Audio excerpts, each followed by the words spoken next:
Hello, everybody. Hope everybody is having a good evening. We made it. I know I changed around the start time for tonight. I changed it to 9.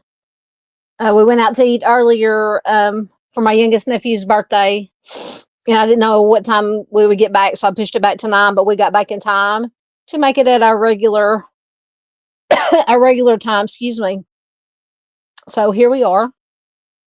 And I apologize for the nasally and the scratchy. I'm not feeling too awful well tonight, but we're gonna make it through it. I don't know if I'm getting a summer cold, a fall cold, if it's just allergies, but nonetheless, we will make it through. Hope everybody has had a good weekend, a good Labor Day today. We didn't do anything. I was gonna work today, and then I'm like, nah. Didn't work today, and like I said, we went out to eat. Went to Red Lobster to eat. I ate way too much. Maybe part of the reason I don't feel well right now. I'm full. I'm stuffed, but it was good. A good family time. I think there was 11 of us that went to eat. So anyway, this is our Missing Person Monday live stream, and tonight we are on our last state. We've been going through all the states. We're going to be doing Wyoming tonight. I believe I have 5 cases, cold cases, to share with you guys tonight. And then next week, I don't know what we'll do next week. Eventually, we will, unfortunately, probably, have to start over and just go through all the states again because there's so many missing. It's just mind-blowing and sad. But anyway, hey, see, Southern Gal made it on time. Oh, goodness. Who else is here? Chris is here. Hello, Chris. Always good to see you. Sleuthy Sweetheart. Good to see you, dear. Skits is here. Always good to see Skits. Julian is here. Hello, hello. Excuse me. Once again, I apologize for the coughing and the sniffling. Miss Paula made it. How are you doing, Miss Paula? And I've actually got, seen Miss Paula, I've got the TCU and North Carolina college football game on, and Bill Belichick is now I don't know how long he's been. I don't know if this is his first season, the head coach of North Carolina. And he used to be the head coach for the Patriots in the NFL. And I know Miss Paula is a big Patriots fan. So anyway, it's good to see Miss Paula. Butterfly Kisses is here. Welcome. Good to see you. Miss Z is here from Child Junkies United. Hello, hello. Please do check out Miss Z and Doc at Child Junkies United.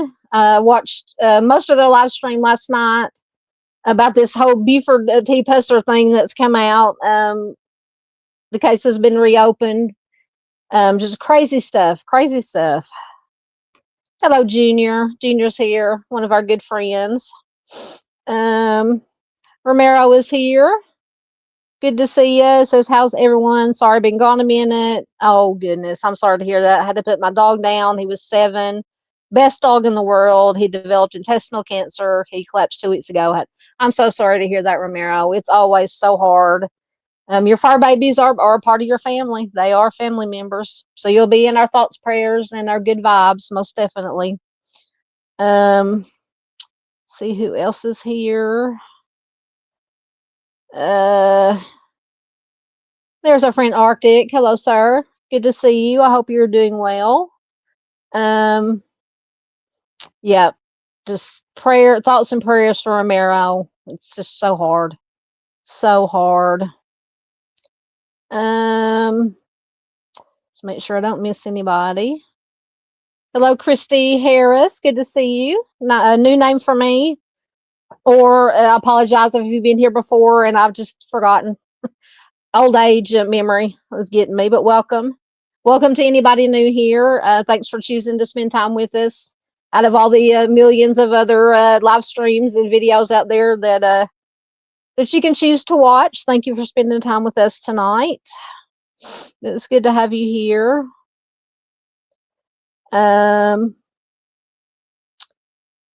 Let's see. There's Josh Tapaj. Hello, sir. It's been a while since I've seen you. We've seen you. He says, hey, all. It's been crazy for me Mondays, so it's been a while. No work today, though. Excellent. Hey, I understand being busy. It is good to see you. Chris says, can we focus on the cities? Absolutely. Yeah, I will absolutely take any suggestions for our upcoming Missing Person Monday shows on you. If you want to focus on a certain city from each state or just certain cities, I'll try to put up, if you're on Facebook, I'll put a post up and you can leave me suggestions on Facebook. I will do a community post here on YouTube for suggestions for cities, or maybe 1 year missing, 5 year missing, 10-year missing. I welcome any and all suggestions. Absolutely. Hey, Mustang, good to see you. Please do check out Mustang. She's got an excellent channel. And Arctic and Miss Paula, and once again, Trial Junkies United, all the other wonderful creators that come in here and support me. I'm always appreciative.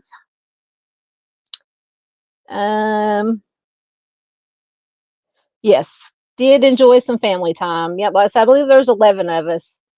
My brother called this afternoon and made reservations at Red Lobster because my nephew, he's turning tomorrow, I think. Yeah, tomorrow is actually his birthday. We turning 19 years old, but we went out to eat tonight. And good having some family time. So once again, I ate too much. Ate way too much. There's Miss Louise. Hello, dear. Good to see you. So it's Belichick's first season at North Carolina. That's what I was thinking. And it was his first season. Excuse me. Let me get a drink. I should have brought me some water back here too. There's Miss PJ. Hello, dear. And once again, before I forget, thank you to all the mods, to everybody who has wrenches that throws in links for me. It helps keep the chat under control, although we don't have a whole lot of problems. Every once in a while, we'll have somebody that tries to come in and cause some problems, but they're dealt with accordingly. Thank you, Arctic. There is Mustang's link. And there's Miss PJ's link.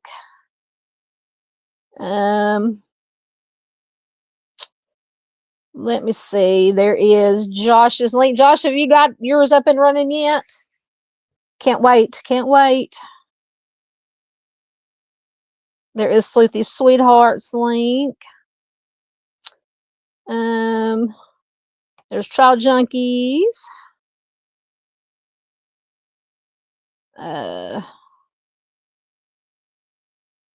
There is Skitz's link. Yes, absolutely. Josh said our hearts break when we lose our furry companions, Romero. Absolutely.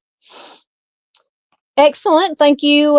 Christy says this is her first time here. So thank you so much for choosing to spend some time with us. We are glad to have you here. This is a nice, safe space, safe community to share some missing persons, talk about some unsolved cold cases, share opinions, have a nice adult conversations. You know, sometimes we can agree to disagree on certain things, but it is a nice, wonderful, safe community. Absolutely.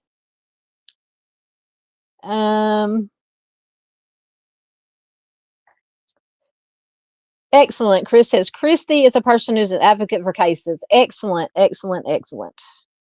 Yeah, if Christy, I don't know if you're on Facebook, but if you are, get to my banners. Is that the right one? Yep. That is my profile on Facebook. If you're on Facebook, feel free to send me a friend request. Absolutely. That goes for anybody who's on Facebook. I spend more time on my Southern Gal account than I do on my personal account. Let's see. Lost my place. Everything jumped on me again here. Thank you, ma'am. That is very sweet. There's Miss Barb. Hello, dear. You're not late. You're fine. We're just getting started. Everybody, please check out. I'm sure somebody's probably already got the link in. Timmy's Legacy for Miss Barb's son, Timmy D. She is still fighting for justice. She and a lot of other people still fighting for justice for her son, Timmy. So please check her out. Yes, can't forget her Doodlebug, Miss Doodle. We got another doodle. We got Doodles in Gray. A new name for me, unless once again somebody changed their name. But welcome, welcome. Good to have you here. Shibby is here. Good to see you, sir. Oh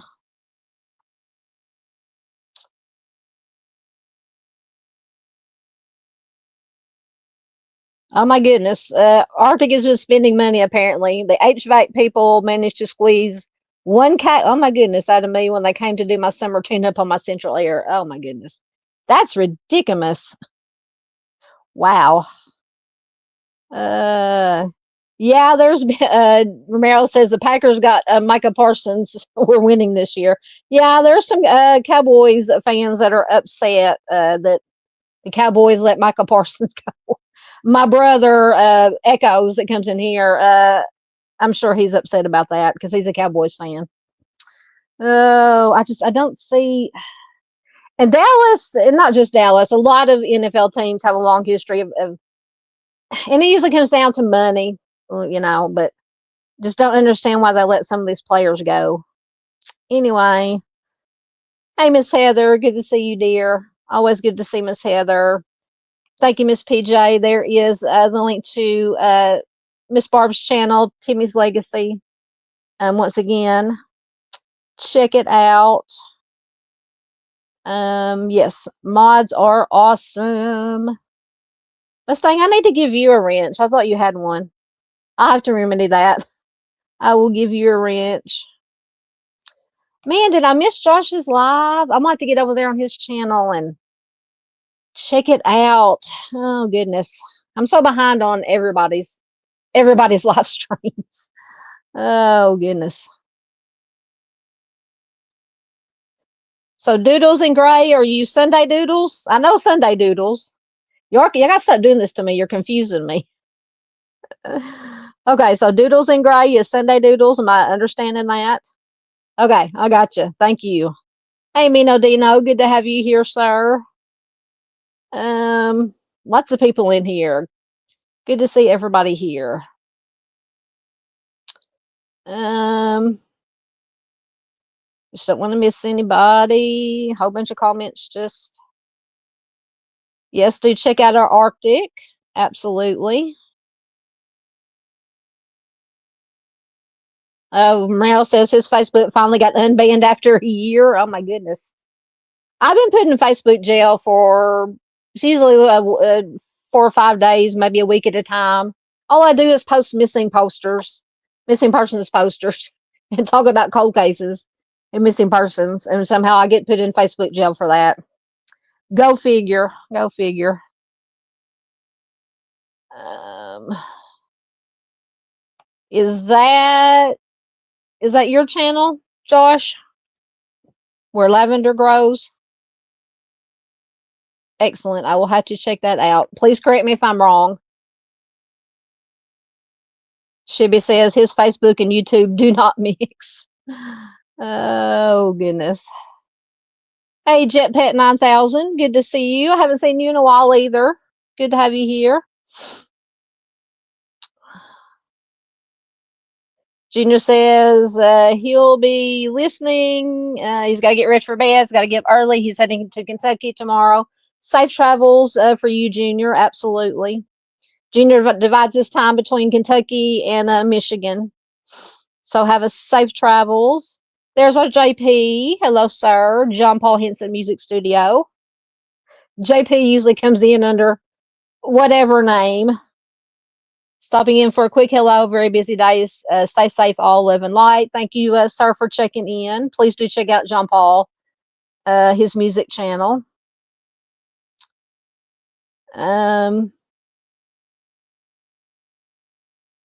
Just getting caught up, and we will get to our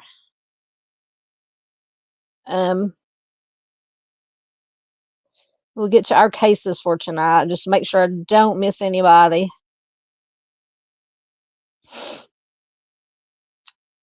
Sometimes I kind of scroll really fast. Excellent. I might take you up on that offer. Josh says you're welcome to join me anytime. Currently Sundays at 8. Is that 8 Central Time or 8 different time zone? I might have to take you up on that one of these nights, sir. Absolutely.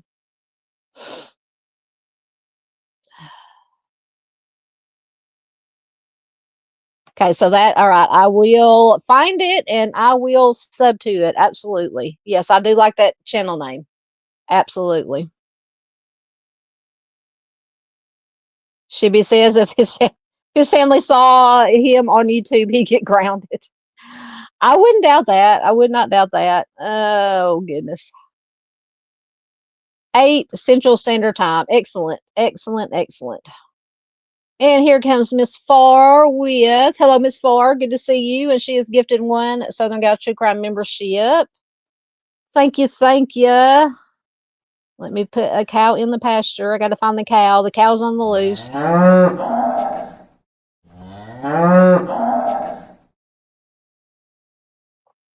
Thank you so much, Miss Farr. I can't talk tonight.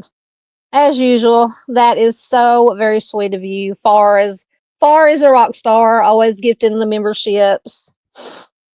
So congratulations to whoever got it. You guys can see it on the YouTube side. I can't in the chat. It should tell who got it. I can't see it on the StreamYard side.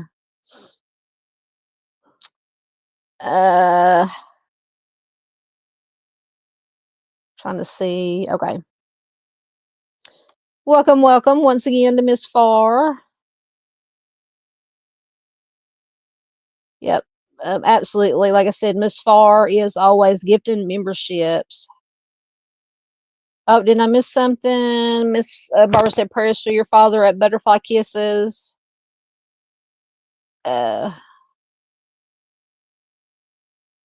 Yes, if you have something going on with your dad, absolutely thoughts, prayers, and good vibes to you, for sure.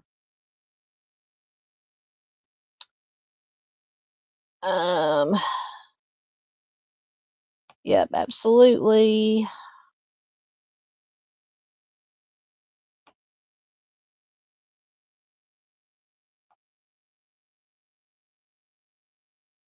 Everything's jumping. Oh, and Josh has been a member for 11 months. Is almost 1 year. Excellent. Thank you, Josh, for your continued support.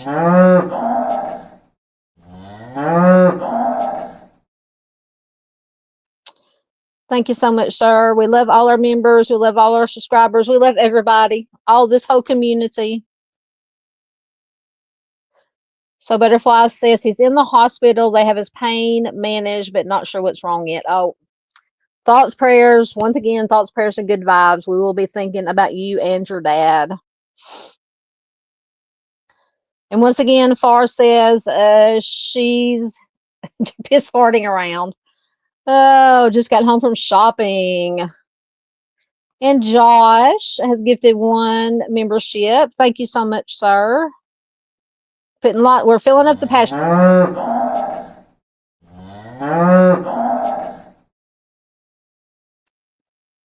Thank you so much, guys. I truly, truly appreciate it. And everything as far as the memberships and any donations goes right back into the channel to keep it going. Mainly I say it all the time, mainly to pay for StreamYard. StreamYard is so freaking expensive, but I wouldn't be able to do this if I didn't have the basic plan, which I think is like $40-something. But anyway, yeah, welcome to the paddock, everybody. Oh, Butterfly Kisses got a membership. Excellent. Glad to have you aboard. Yes, thanks to Josh. All right, I think we are caught up. So let me mark where I left off. So like I said, tonight we're going to be looking at cases from Wyoming. I believe I have, there's Miss Peggy. Hey, Miss Peggy, how are you doing, dear? Good to see you, ma'am.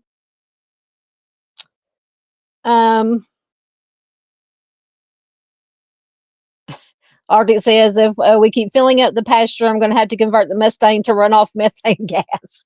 I know, the cow farts. The cow farts. Because, that's what's running ozone layer, according to some people. Anyway, that's a whole different rabbit hole. Oh, goodness. All right, just make sure nobody else snuck in. Okay. Mark right there. So Wyoming, 5 cases, cold cases. We feature, for anybody new here, we feature mostly cold cases. Now during the week, I do upload videos that feature some missing persons that are, I always feel funny saying newer missing persons because, no missing person is good. We prefer there weren't any missing persons. But persons who have gone missing more recently, I will do short videos during the week. But we got so many other wonderful creators like Miss PJ, Miss Doodle, Arctic, everybody else who keeps on top of all these urgent missing that we feature. Try to concentrate on these older cold case missing, because they are important. Also, every missing person is important, but sometimes the cold cases kind of get lost in the shuffle, get forgotten. And no matter how long somebody has been missing, they deserve to know, they have family out there that wants to know what happened to their loved one. And even if they don't, the missing person, if deserves to be found, to be laid to rest, to know what happened, whether it be an accident, nefarious, something nefarious happening. So that's why we concentrate on these cold cases. So let me quit babbling and we will get started. So first we have Carlene Brown. I think I already have her information up. So Carlene has been missing since July 4th, 1974, from Rawlins, Wyoming. She is a white female. She was just 19 years old when she went missing. She will be 70 years old as of 2025. At the time she went missing, she was 5 foot to 5 foot 3 inches tall and 100 to 120 pounds, with brown red hair and brown eyes. And she does have surgical scars on the big toes of both feet. So Carlene was last seen in Rawlings on July 4th, 1974. She and a 19-year-old friend, Christine Ann Christie Gross, visited the Little Britches Rodeo at the fairgrounds that day. Both of them actually disappeared afterwards. Their vehicle was found abandoned. Now, accounts differ as to whether some accounts say it was either found at the fairgrounds or in the town of Warland, Wyoming, which is over 200 miles to the north. So there's a little bit of discrepancy on that point. So authorities initially believed that they had left on their own, but began to investigate other possibilities as time passed, and no one heard from either of them. So two other females besides Carlene and Christie disappeared in July and August of 1974 in the Rawlins area. Deborah Meyer disappeared on August 4th while walking to a movie theater. And 10-year-old Jaylene Dawn Banker disappeared on August 23rd from the Rawlins Fairgrounds. Now, I know we have either talked about or I've done a video on Jaylene. We might have talked about Deborah, but I know we've talked about Jaylene at some point in the past. So Jaylene's partially clothed body was found in the field on April 24th of 1975, which was 8 months after her disappearance. And like Christie, do we go over Christie? She had been the victim of a homicide and with she had a blow to the head. So Christie's body, so Christie or Christine Ann Gross was the one who disappeared with Carlene. Christie's body was found 3 miles south of Sinclair, Wyoming in October of 1983, which is 9 years after both of the girls disappeared. She had also been killed by 2 heavy blows to the skull.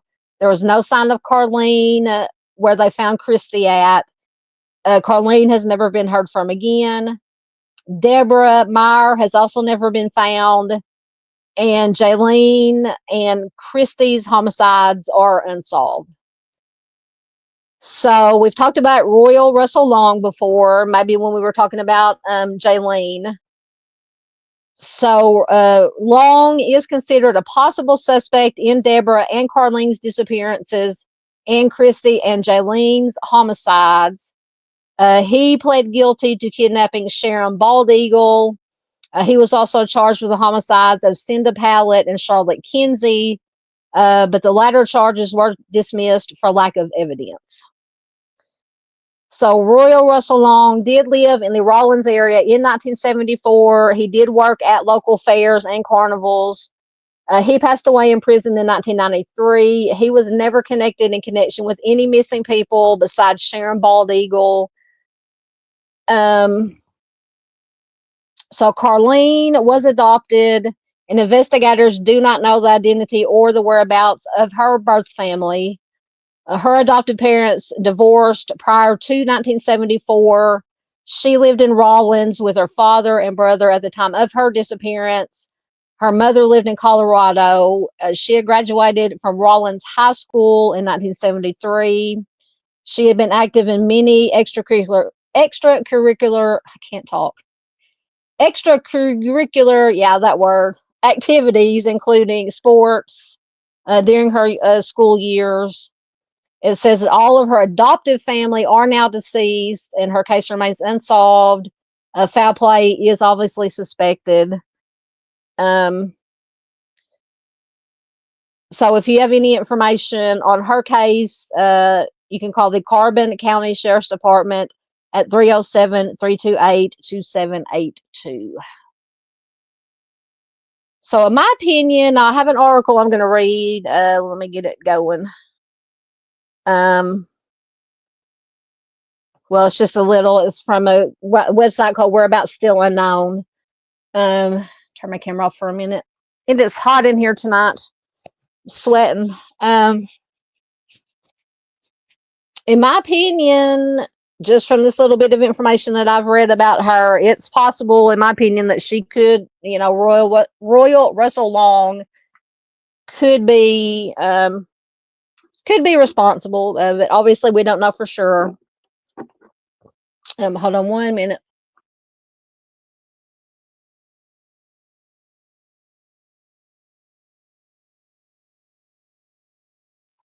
Sorry, I had to blow my nose. Obviously, we don't know for sure, but I mean, he was in the area.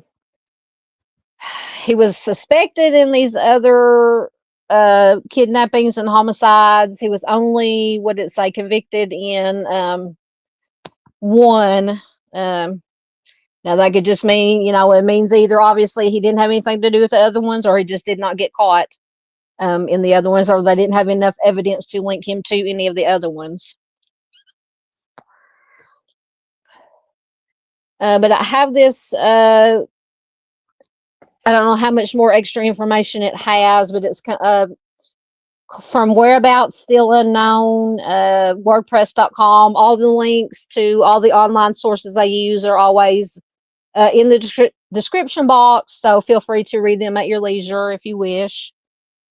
But this says Carlene Brown went missing from Rawlins, Wyoming on July 4th, 1974.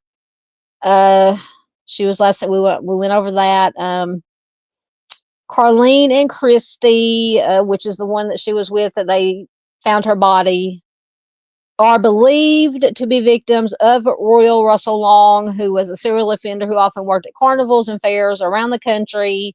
He was known once again to be in the area in the summer of 1974, and apparently he abducted young women in pairs, so 2 at a time. So other examples of his probable victims are Charlotte Kinsey and Cinda Pallett, and Sharon Baldeagle and her unnamed friend who did escape and survive. So whoever wrote this on this website said they could have been victims of Ted Bundy as well. I think for the last 3 weeks, we've had at least one case where Ted Bundy was said it could be a possible victim of Ted Bundy. Bundy's last known victim had been Georgianne Hawkins in Seattle, Washington, on June 11th, 1974. Said he then appeared to take a break until Janice Ott and Denise Naslin in State Park, Washington on July 14th, 1974. And they say, could he have been in Wyoming in between?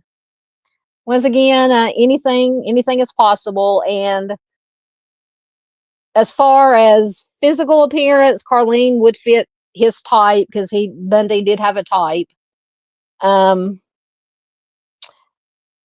The blows to the head found on Carlene's friend Christy are consistent with Bundy, as is the long, straight hair parted in the middle.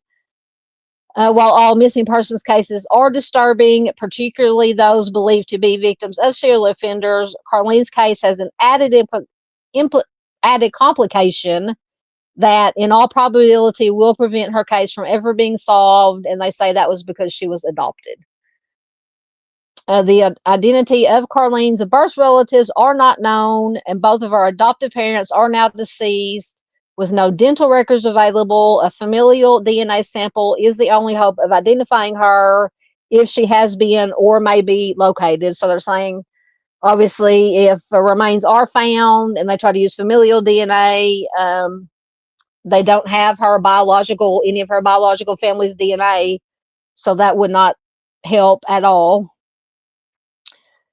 So the person that wrote this says, I've searched pages upon pages of adoption inquiries on various registries, hopeful that one of her biological relatives had searched for her. I didn't find anything close.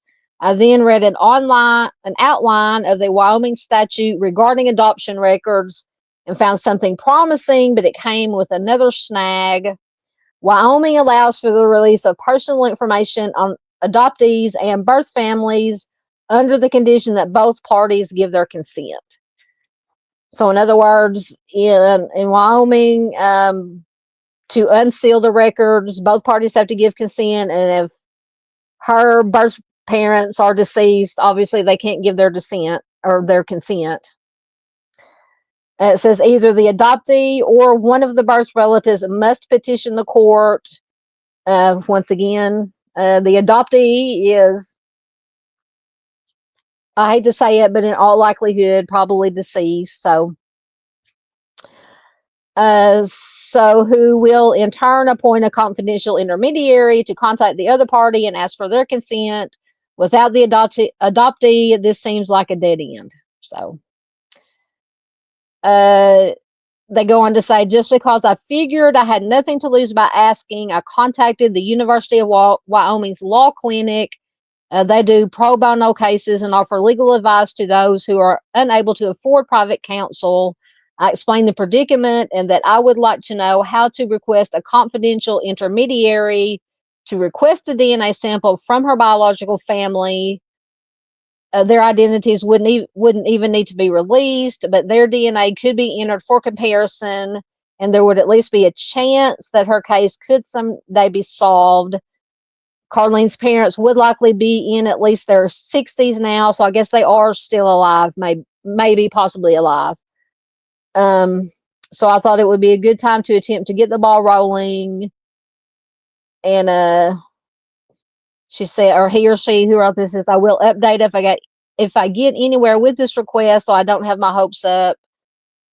A childhood friend of Carlene's describes a spot near Casper, Wyoming, that supposedly gives her an eerie feeling whenever she passes by, strong enough to wake her while sleeping. I'll be interested in knowing where the spot is so I can take a look at the area on Google Earth. You never know. So I guess she's trying to say maybe Carlene could possibly, her remains could be somewhere in that vicinity. So yeah, that is a conundrum with, if they do happen to find Carlene's remains at some point, or remains without her biological family's DNA to compare it to, it's just it's a catch-22. It's a, sad situation. All right, let me get down into your comments and see what's going on.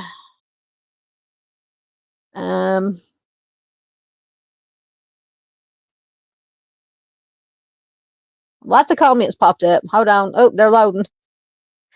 There we go. There's where I was, I believe. All right.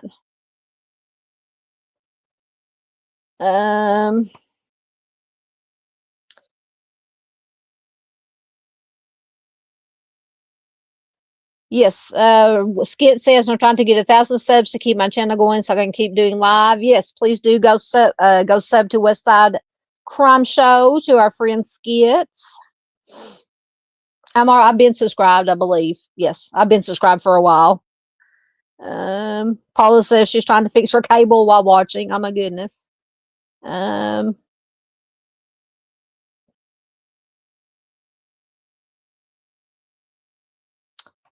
Skit says, exactly. I know. I definitely like to know if it happened to one of my loved ones.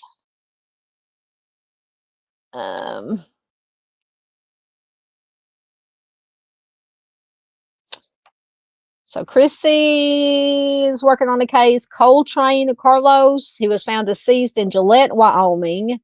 He was frozen to the bottom of a coal train car. Oh my goodness. We'll have to take a look at that. Yeah, Josh says a little discrepancy, 200 miles. Yeah, that's what it said. Let me go back to the trolley project. Yeah, the vehicle was found abandoned. Accounts differ as to where. It was either at the fairgrounds or in the town of Worland, Wyoming, over 200 miles to the north. So yeah, just a little bit of a discrepancy there. And I don't, like I said, I'd searched 5, 6, 7 pages deep on the Google machine for anything extra information. I don't like to rely solely on the trolley project information. I always try to search for from credible news sources, online sources, interviews with family members, with law enforcement, any updates in the case, anything to go along with it. And with Carlene's case, had a hard time coming up with anything at all. But yeah, that's just a little bit of a discrepancy there. 200-mile discrepancy. Hey, Julie's Guitar. Good to see you, dear. Good to have you here. Yeah, Shibi says, I hope some of these cold cases are just people that wanted to get away from their life. Absolutely. And there are some that are. There are some that are. Absolutely. Because, there are people that for one, some reason or another, when they want to get away, start a new life, and that is absolutely fine. They're adults. And, as long as you're not hurting anybody else, if you're of age, you are free to do what you want to do. Absolutely.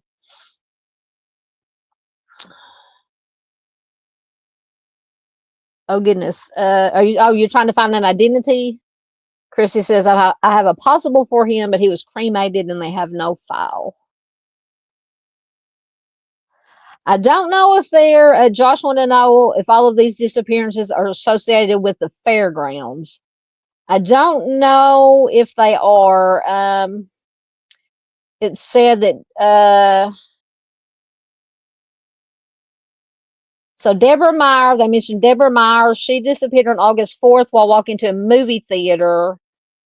Jaylene Banker disappeared from the fairgrounds. It says Jaylene Banker disappeared on August 23rd from the Rawlins fairgrounds, which I'm assuming that's where Carlene and Christy disappeared from. So Jaylene for sure. Deborah, it doesn't say where she was. It just said she disappeared while walking to a movie theater. So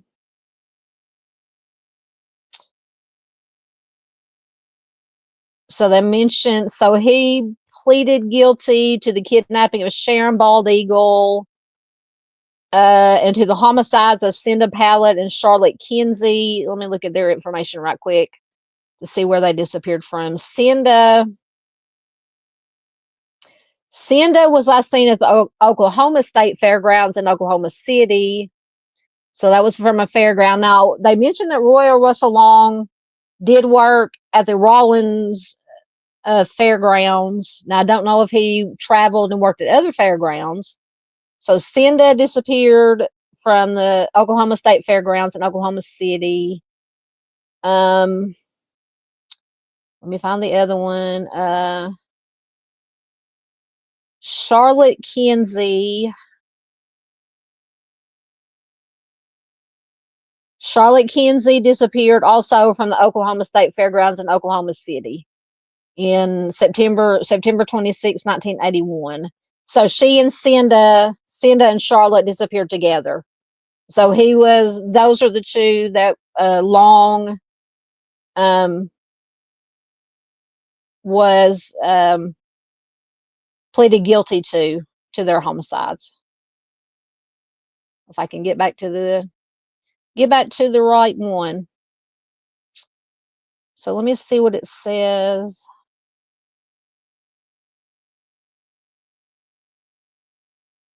It just says that Long lived in the Rawlins area in 1974. He worked at local fairs and carnivals. Now, I don't know if he traveled out of state. It's possible, but that's an excellent question.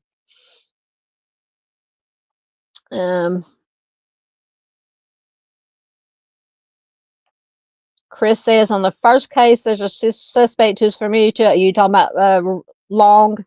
Yeah, absolutely. I keep saying I'm going to do just a whole live stream just discussing Royal Russell Long. Get Miss Lisa Jo on here because Miss Lisa Jo knows all about. She's researched him. So maybe one of these days we're going to have to do just a whole live stream on just this Long fella. Yes, do check out our friend Dave. I made it through most of his live stream Saturday night. I think I ended up falling asleep maybe during the last little bit of it. Yes, absolutely, Christy. Suspect was Royal Russell Long. Turn off my camera for a minute. Yeah, Royal Russell Long has his hands in lots of places. So I wonder. So Christy says he was running all around that area for a while. I wonder if he was ever in Oklahoma. Well, apparently he was, because that's where the two disappeared from, was from the Oklahoma State Fairgrounds. Yep. Christy. Sorry, I keep wanting to call you Christine. Christy says, looking at Carlene's photo, she fits his type. Yes.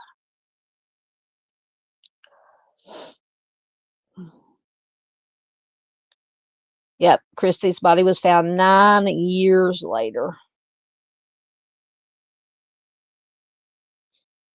Yep. Not enough evidence. Yeah. The way they say, it's not what you know. It's what you can. It's not what you know. It's what you can prove.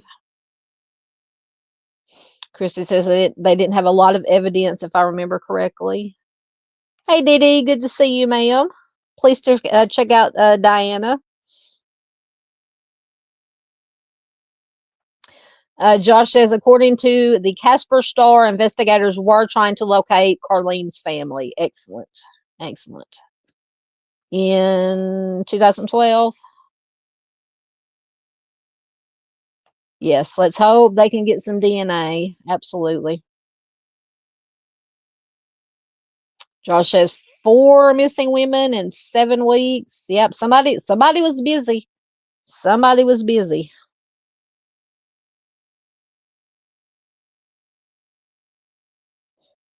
Christy says, well, with Bundy, he had a bad habit of using credit cards for gas. They have tracked him that way. Yep. Josh says Carlene was in band, played sports, was in the pep club.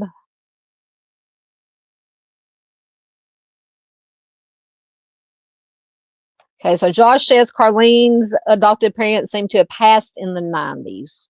So that means they would not be able to get any DNA, unfortunately.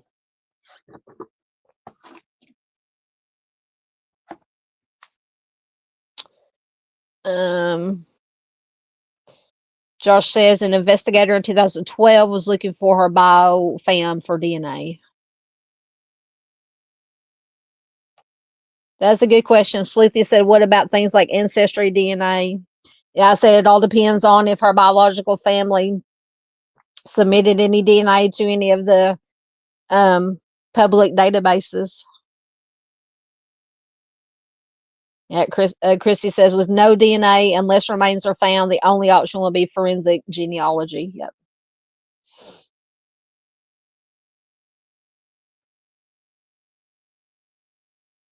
Yep, absolutely. Somebody can drop the link. You can drop the link, Josh. You have a wrench. Yeah, Chrissy says, in all reality, they could have her remain somewhere and not know it. You're correct. That is the sad thing. Thank you very much. Once again, I can't talk very much. There is Skitz's link to their channel.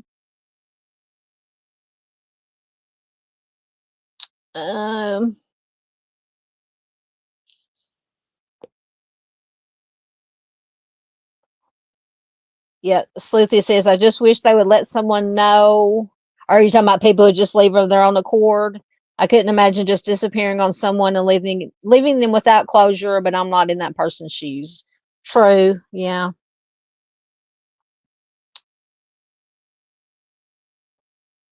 Josh is doing his research. He says, I'm getting articles prior to her disappearance of her winning high school competitions in golf. Wow.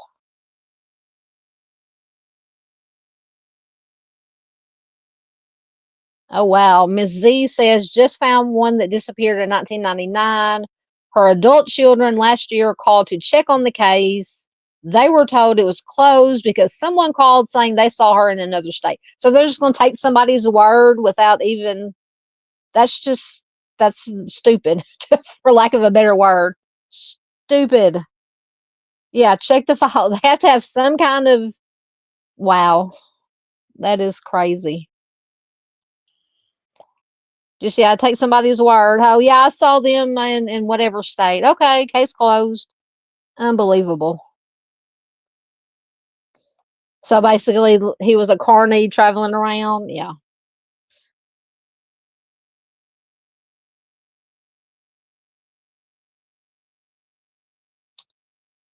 Christy says their boyfriends. Are you talking about Carlene and Christy? So their boyfriends that saw them drive away in the back seat of Long's car. That's scary. Yes, someone can definitely drop the link again for Miss Z and Doc. Josh says he saw another article of Carlene being a flower girl. How do you find all these articles? You must have access to some. I just get on the Google machine and I just put in their name and search, and nothing comes up. Maybe I'm doing it wrong. I'm using the Google machine wrong. Yep, there is Child Junkies United.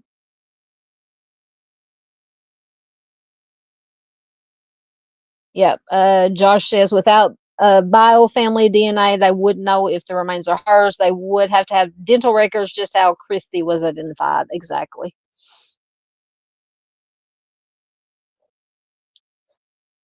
Yep. Julie says, and that is why all does need to be recorded, especially now that people are doing DNA tests for fun. Absolutely.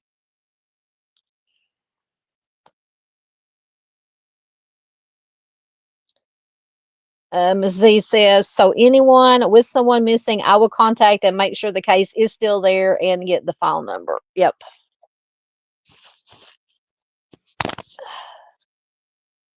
Oh, Cinda and her friend. Okay, so the other one, Cinda. So they were seen in Long's car.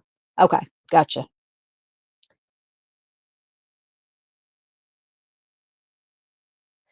Sleuthy says, I did that ancestry thing like 10 years ago, and I'm always getting emails. You got another DNA match. I never look at it. Yeah, my brother Echoes did. I don't know which one he sent it to here a while back. He sent his DNA just for ancestor purposes, which we know on my dad's side we're mostly Irish, and then on mom's side we're European and Native American. So um, yep. Thank you, Miss PJ. Please, yep. Please, everybody, do all the things. Like, if you're watching replay, thank you, replay crew. Leave a comment below. If you're not subscribed and would like to subscribe, please subscribe. Hit the bell for your notifications. Once again, please make sure you're still subscribed to any YouTube channels that you want to be subscribed to, because the YouTubes likes to unsubscribe people from channels, apparently.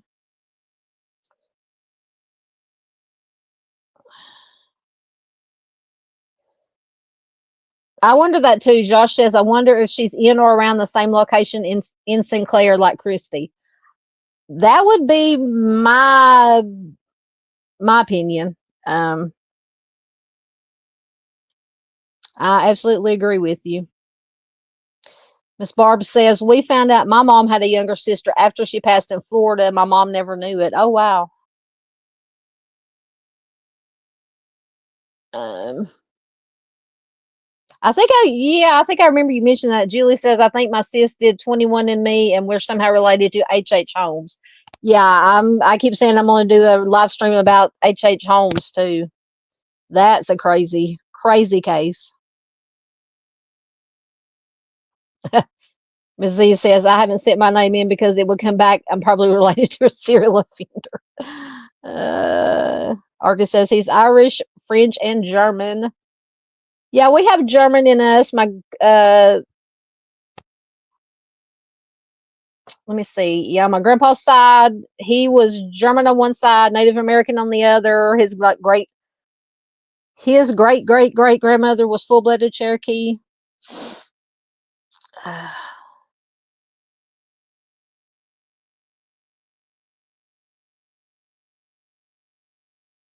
Sleuthy said, I was really curious. I was told I was Native American my whole life, not 1%. I'm more Norwegian than that. Chris says Scottish, Irish, and German.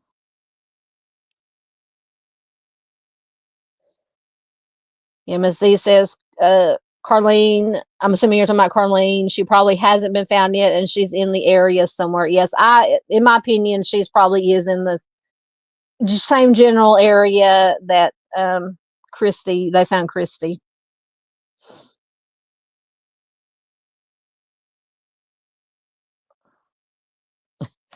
Josh says, I can pull up articles of Carlene's basketball records, but we don't have her DNA. I know.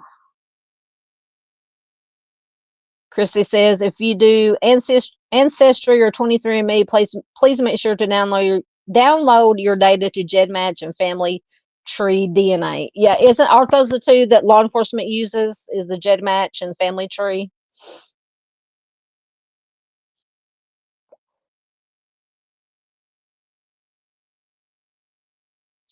Julie said, everything I find in my last name is bad stuff, counterfeiters and all. Oh goodness. Artie says his DNA is on file with GEDmatch. All right, I think I'm caught up, so we will go on to the next one. Get a drink right quick.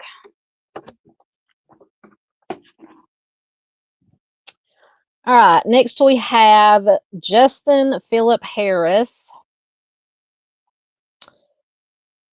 Get his information. So Justin has been missing since February 15th, 2004 from Casper, Wyoming. This is one that really just infuriated me. So he was just 13 years old when he went missing. He'll be 35 years old as of 2025. At the time he went missing, he was 5 foot tall, 110 pounds, with blonde hair and green eyes. He did wear glasses. He was possibly last seen wearing a gray jacket and black snow boots. So he was taking psychiatric medications at the time of his disappearance, including antidepressants, which he may not have had with him when he disappeared or left. He is mentally disabled and functions at the level of a 6 to a 7-year-old. So Justin was last seen at the R.L. Mills home, which is a group home for boys where he resided on H Street in Casper, Wyoming. At around 7 a.m. on February 15th, 2004, workers at the home found his room empty after he failed to show up for breakfast. So his bed was found stuffed with clothes to give the appearance that he had been sleeping in it. Apparently, Justin's mother had willingly turned he and his younger sister over to the custody of the state. He had been through several failed foster care placements before he was placed in the R.L. Mills home in the summer of 2003. So his father, Philip Harris, a truck driver, had fought for custody of him. Initially said that he believed that Justin had run away to be with him.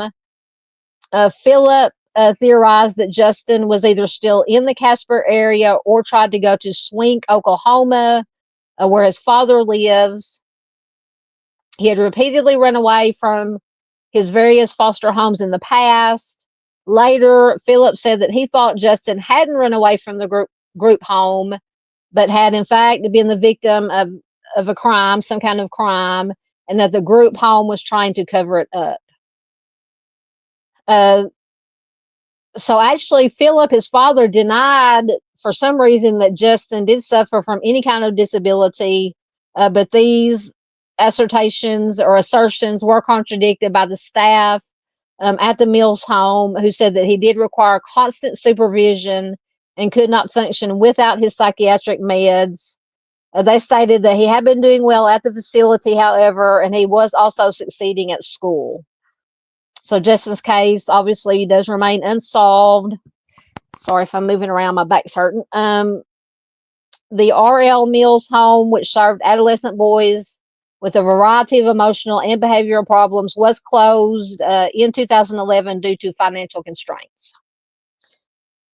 So if you do have any information regarding Justin's case, you can call the Casper Police Department at 307-235-8278. And I think I had a couple of things. short articles on Justin. So this first one is from the StarTribune.com. I mean, it's from February of 2014. 1 decade later, Casper Boy's fate remains a mystery. 10 years ago today, keep in mind this is from 2014, Casper, 13-year-old Justin Philip Harris, disappeared, vanishing from a boys' shelter on the north side of town. To this day, what happened to Harris the night of February 14, 2004, until he was discovered missing on February 15th, and in the years since, remains a mystery. Justin, then a 5-foot tall, 110-pound boy, was initially reported to be a runaway. His bed at the R.L. Mills home, a center for troubled youth, was found stuffed with clothes, making it appear as if he were still under the covers. Get rid of the ads. In the days immediately following Justin's disappearance, it was reported by the director of the boys' home that Justin was developmentally disabled, functioning at the level of a 6 or 7-year-old. The director, Dick Dressang, also said that Justin was taking medication for depression at the time of his disappearance. Philip Harris, Justin's father, has repeatedly denied Justin had any developmental disabilities. Philip said he was just a shy boy. He was a straight-A student. He was a quiet student. Justin's disappearance immediately spawned large search efforts in Casper, with about 70 people from law enforcement and public safety agencies combing the north side of the city by foot and by air. As days and weeks passed with no signs of Justin, it was reported that the Casper Police Department was investigating the possibility that he had been abducted.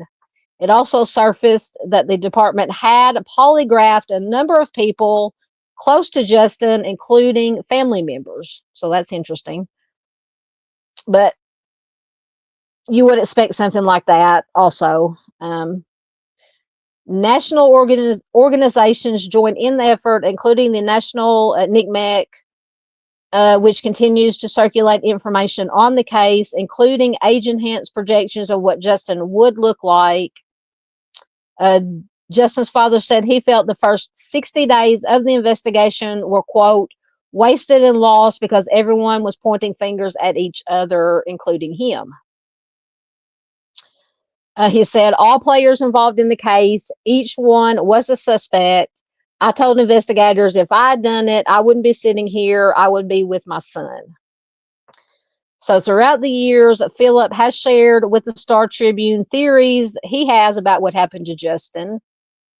Days after Justin went missing, Philip, the father, said that he believed Justin had tried to run away to try to get to Oklahoma, where Philip, his father, lives. About a month later, Harris told the Star Tribune that he suspected a cover-up by the Mills home employees, saying he thought a crime had occurred. And at the time, police said they had no evidence of foul play. So I don't know. Maybe the dad thought either it was foul play or maybe an accidental death, and they just covered it up. So Philip Harris said that he has run out of theories and that he has no idea what happened to his son. He just wants some sort of closure. He says, I just want the body, good, bad, or indifferent, and I hope they find whoever did this before I do. If I find him, I'll go off. So evidently, at least in 2014, he thinks that some kind of foul play did happen. So Harris said he has kept in contact with officials who continue to work the case, including those with the Casper Police Department. He also said that Justin's DNA is tested against all John Doe bodies found across the country, but there has yet to be a match. So the Casper Police Department and NCMEC have opened investigations into the disappearance. Prior to Justin's disappearance in 2004, the boy and his sister had been the subject of a custody battle between Philip and the child's mother, Stephanie, or the children's mother, Stephanie. So that could be another possibility. Now, I don't know where, if any, in the picture of the mother was. This is the first mention in this article. I found the first mention of the mother. So Justin was a ward of the state at the time that he went missing. According to Harris, Stephanie had turned over Justin and his sister to state custody, and at the time of this article was written, she could not be reached for comment. Philip Harris says this is just unjust and needless. There is no reasoning for it. So I wonder, this is just pure, I hate to use the word speculation, but theory, maybe the mom decided she wanted, now did not say where the sister was. I don't, so there's the boys' homes, obviously the sister wouldn't have been there. Possibly, I don't know if it's possible that the mother may have wanted to have Justin back and somehow got in touch with him and he ran away to go back to her and they're somewhere. I don't know. Like I said, I'm just throwing out ideas, but let me know in chat what you guys think, and in comments if you're watching the replay crew. So I think I have one more thing.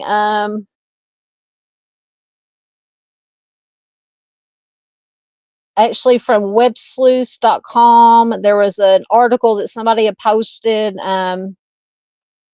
that I thought was a neat idea, that I'm trying to think if I'd heard of this before. But Justin's father, Philip, was a truck driver. So I don't know when exactly. I couldn't go to the actual article, but somebody had reposted it here in the thread on WebSleuths. But it says 18 wheels turn nationwide for missing boy. A father's love for his son knows no bounds, and when that son has been ripped from his arms, he will move heaven and earth to find him. The caption above his photo simply states missing. He is Justin Harris, 14, of Casper, Wyoming, missing since February 15, 2004. It's not such a simple matter for his father, Philip, an over-the-road truck driver who is doing everything he can to find Justin, as his heart is breaking as he fears for the well-being and safety of his son. Strangers across the country are also helping Justin's father in many ways, and now some of the country's best natural networkers, truck drivers, are going to help find the young man by their participation in the 18 Wheel Angels program.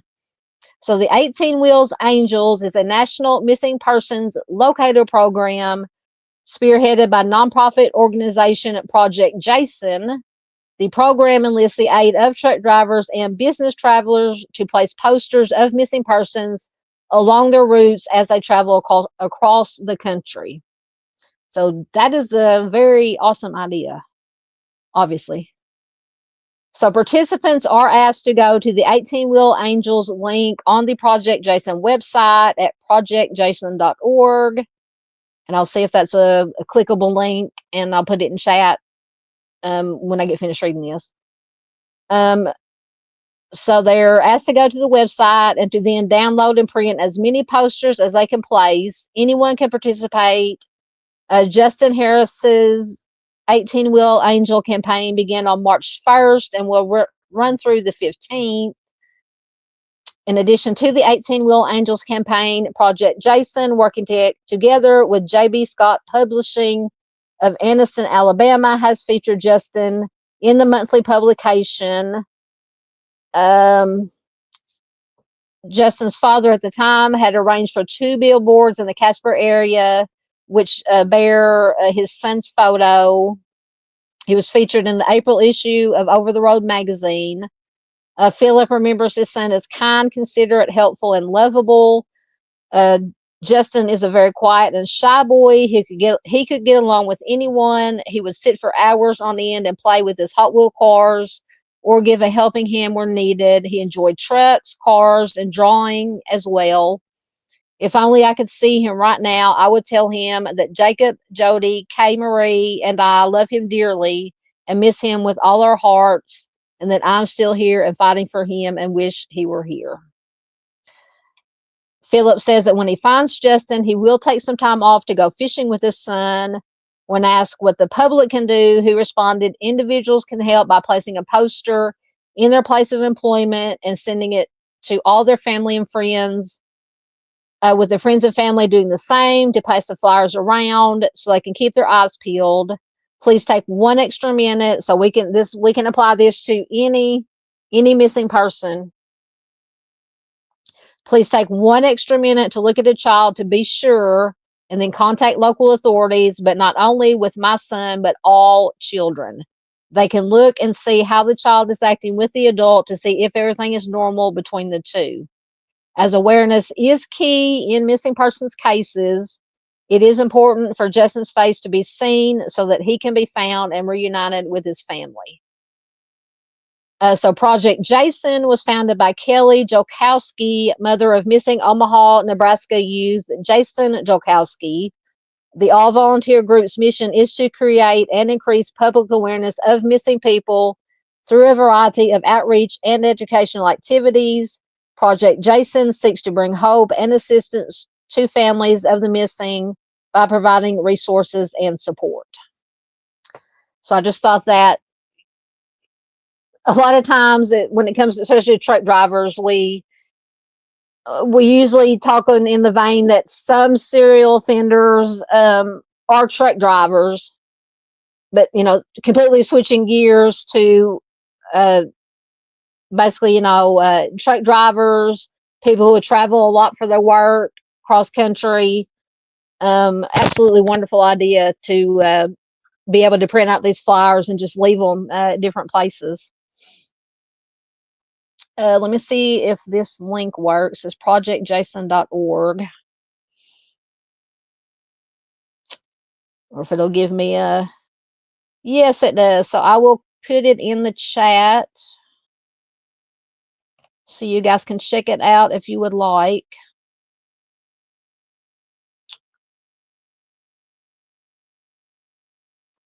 All right, it should be at the bottom of the chat as soon as it comes up.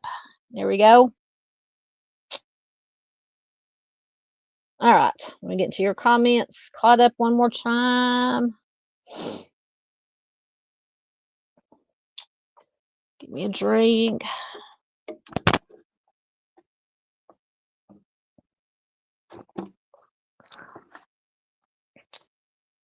Can't remember if I'm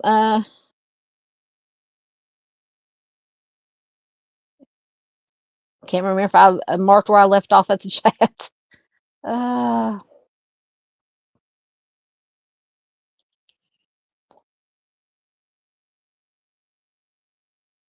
There we go. I did remember. Okay.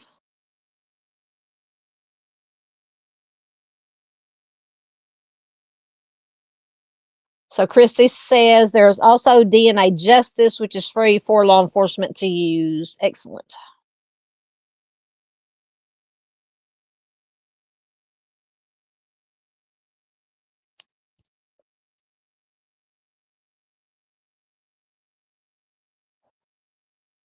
A jet pet. Well, come up. There we go. It says DNA tests don't get in a DNA. There's not a large enough test pool in the United States. Miss Barb, you got moonshine runners in your family? Christy says law enforcement has to pay to use GEDmatch and family tree DNA.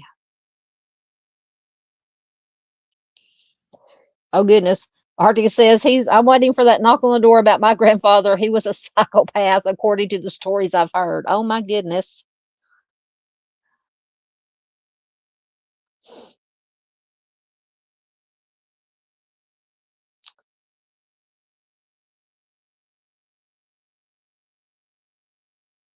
Oh, NA Native American. Okay, I got you. JPEG is a commercial DNA test misleading public on what they're calling Native American DNA. I got you.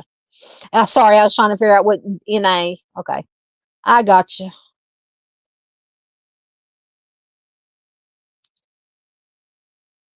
Ooh, that's a lot of money. Christy says, I believe one site is 1,000 and the other is like 1,500 for them to use.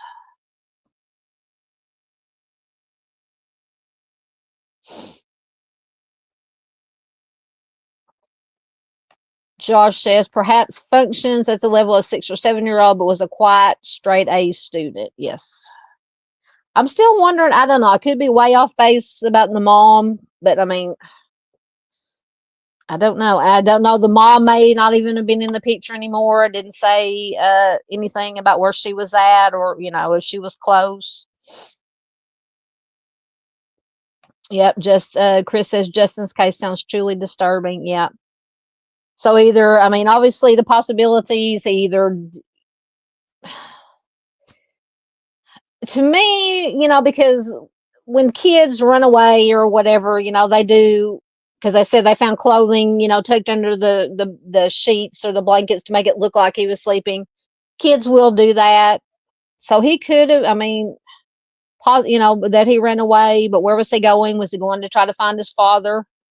Um, but for whatever reason, his father thinks that something happened at the school, that this boys home was covering up. Now, whether it be in, foul play or just an accidental death that they were trying to cover up, and then they are the ones that maybe he was getting at. They were the ones that made it look like he was sleeping in the bed and may have run away. I don't know.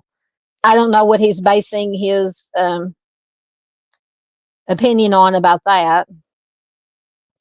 Yeah, Ms. Z says, I would research that place he was in to make sure nothing happened there. Absolutely. I would, yeah. Look into all possibilities.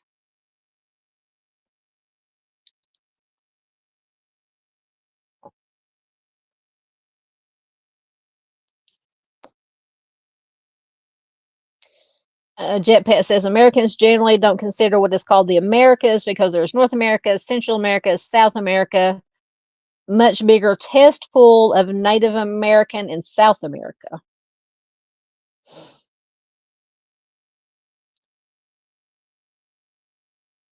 So Sleuthy is having, Stormy is having a live 4 p.m. Central tomorrow. Excellent. If I'm home from work, I will most definitely try to be there. If not, I will definitely be replay crew.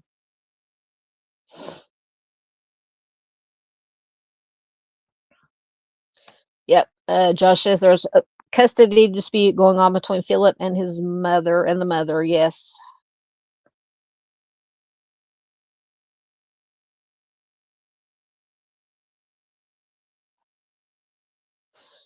So Stormy is going to be doing an update live on all the cases that she's been covering and a Chris Watts update. I haven't heard that name in a long time. Yeah, that's it. With Shibby says, how accurate are those age progression photos? I guess they could test easy on people not missing. Yeah, and I believe that's the one that came from Nick Mick. I believe that smaller picture. Can't remember to what age. Let me go back to the Charlie Project information. The age progression to 29. So it'd be 35 to, as of this year, 2025.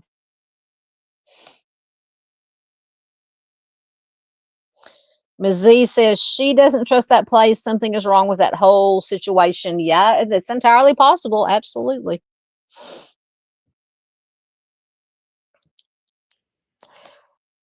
Ms. Z says, did they polygraph the staff? They said they polygraphed a bunch of people, including family members. Now, I did not say specifically. I would hope that they did polygraph some of the staff, being as he was in their care when he went missing. But you never know. Yep. Oh, goodness, Arctic. Arctic's giving his opinion on Chris Watts. Oh, I can't say that I disagree. Excellent. So Josh says, according to the Casper Star, the father insisted on polygraph for the staff. It would be interesting to know the results.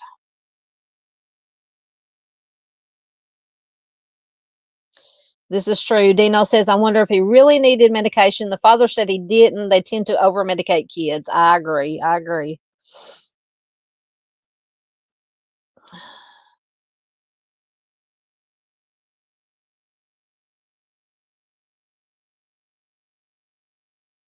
I'm just getting caught up. Absolutely. Miss Barb says that's what most families want, is just answers to what happened. Absolutely. Thank you, Miss Sleuthy, Miss Stormy, for being here. She says, this old lady is going to bed. It's been a long day. Everyone have a great night. Thank you. You're welcome. Thank you for being here. Please do check out Miss Stormy. I will probably be going to bed shortly after we get done here, too. Like I said, I'm not feeling well the last couple of days. Yes, I love, Julie said web sleuth is great. Yes, I love using web sleuth. Sometimes if I can't find just absolutely nothing on the Google machine, as Mr. Steve would say, I just go to web sleuth. Sometimes they have links to articles or clips from articles that didn't show up for me when I did my search on Google. So I use web sleuth quite a lot. Oh, almost pushed the wrong button and took myself out of the studio. So Ms. Z says RL Mills wasn't housing enough children to continue operating on its own. Dresang said, we get paid on a per child basis. That could explain why they had him on meds. That is a good point. That is a good point. So the more kids they had, the more money they got.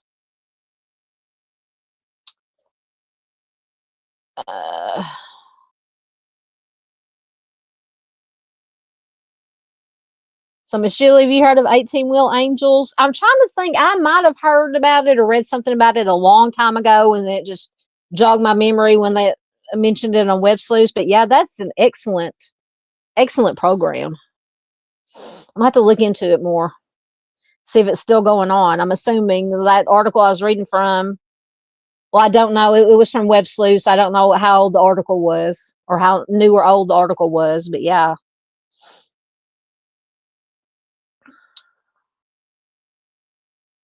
Christy says we do that with our unidentified cases. Oh, so the 18-Wheel Angels will, Julie says, and they will keep an eye out for truckers who are doing bad things. So they keep an eye out on each other. Excellent. Yeah, because like I said, we've talked a lot about not all truck drivers, but serial offenders who are truck drivers, which is the perfect cover for being a serial offender. Once again, there's a link to the projectjason.org.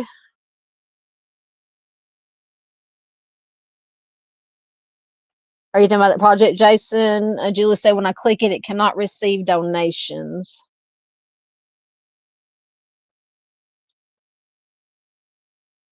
Here's Miss Doodle. Hello, one of my favorite humans. Good to see you, ma'am. Please do check out Miss Doodle. She is fantastic.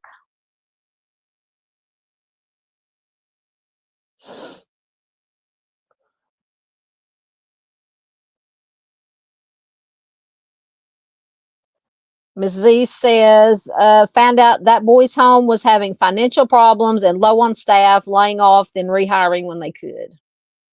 Interesting. Yes, I would. Miss Paula wants to know if it's considered suspicious. Yes, I would. Once again, any missing person I consider suspicious unless we find out that they left of their own accord. I'm always suspicious.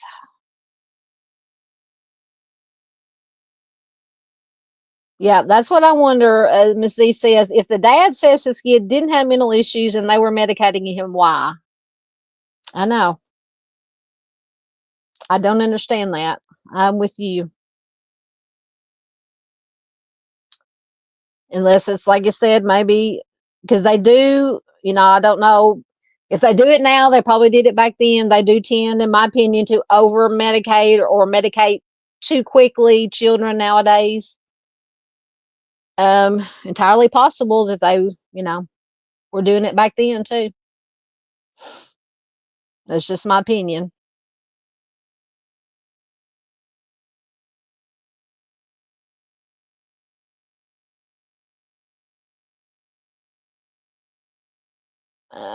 We caught up, and we will move on to the next one. Thank you. Absolutely. Justice for Timmy D's. Thank you, Josh. Josh says the Z's are also calling him. Have a good night, my true crime friends. Thank you, Josh. I will definitely check out your channel, sir. Can't wait to go check it out. Thank you, Miss Peggy, for the green hearts. Julie says, as a teacher, I can say they're definitely over medicating kids. For every 5 that are on them and don't need them, there's one that truly does, and their parents don't want to accept that. Yeah. And I think, I mean, once again, just my opinion. I don't have kids of my own, so I'm just speaking from being around, nieces, nephews, friends' kids. I think, some children may need some form of medication, but in my opinion, they're too quick to just immediately, okay, you got this or whatever, put them on whatever medication instead of trying other methods to try to control or, whatever they have, whether it be ADD, ADHD, whatever it is, Once again, that's just my opinion. I'm not an expert by any means.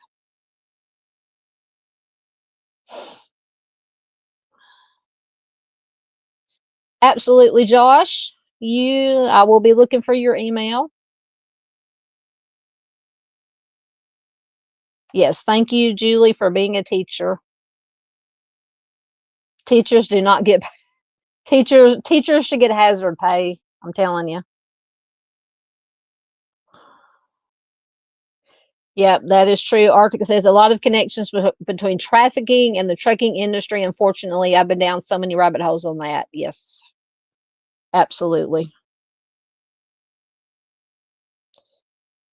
Jet Pet says there's also a book on Amazon on why the DNA tests are highly flawed. Sorry, I can't remember the title right now.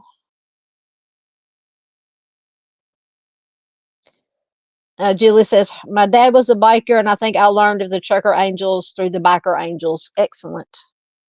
Yeah, see, that's another, bikers get bad raps too. Some bikers. Now, there is the 1% that's a little, but I know around here, the bikers do the toy drive, Toys for Tots drive for kids every Christmas. They bring toys to Toy Hill for all the donations for the kids, for the toys.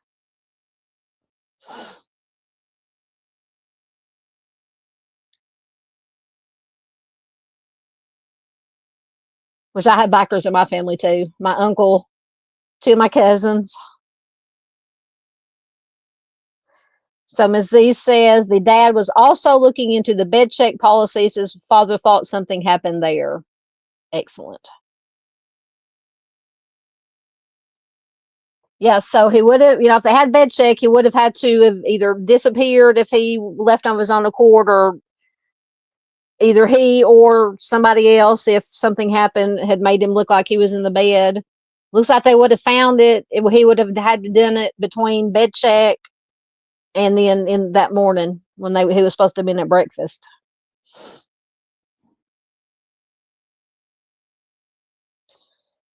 Yeah, Doodle says my boy needs it, but finding the right dose or med is so hard on them. Is heartbreaking. I know. Yeah, we went through that with one of my nephews. It's so hard. You're absolutely correct.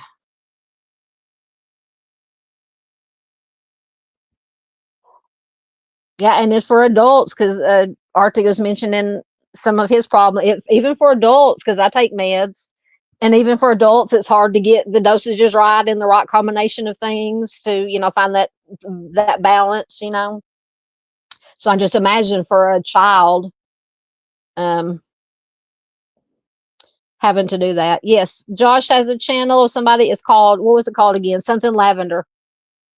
I've already forgot. Somebody can throw in the link again. Somebody throw it in the link. Throw it in. Somebody threw it in the link earlier. Somebody threw in the link earlier.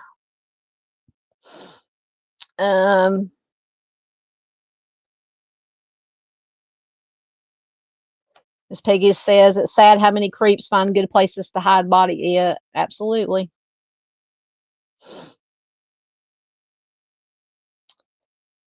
Make sure I don't push the wrong button and throw myself out the window. Caught up right quick, and then we'll get on to the next one. There it is, Mustang, Where the Lavender Grows. That is Josh's channel.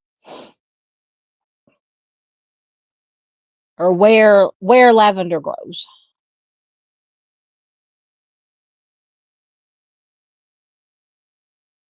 Yes, they can just turn on a dime. Doodle says, especially when a child goes from happy and hyper to just angry and emotional. Yes. Okay, I am caught up, so we will go on to the next.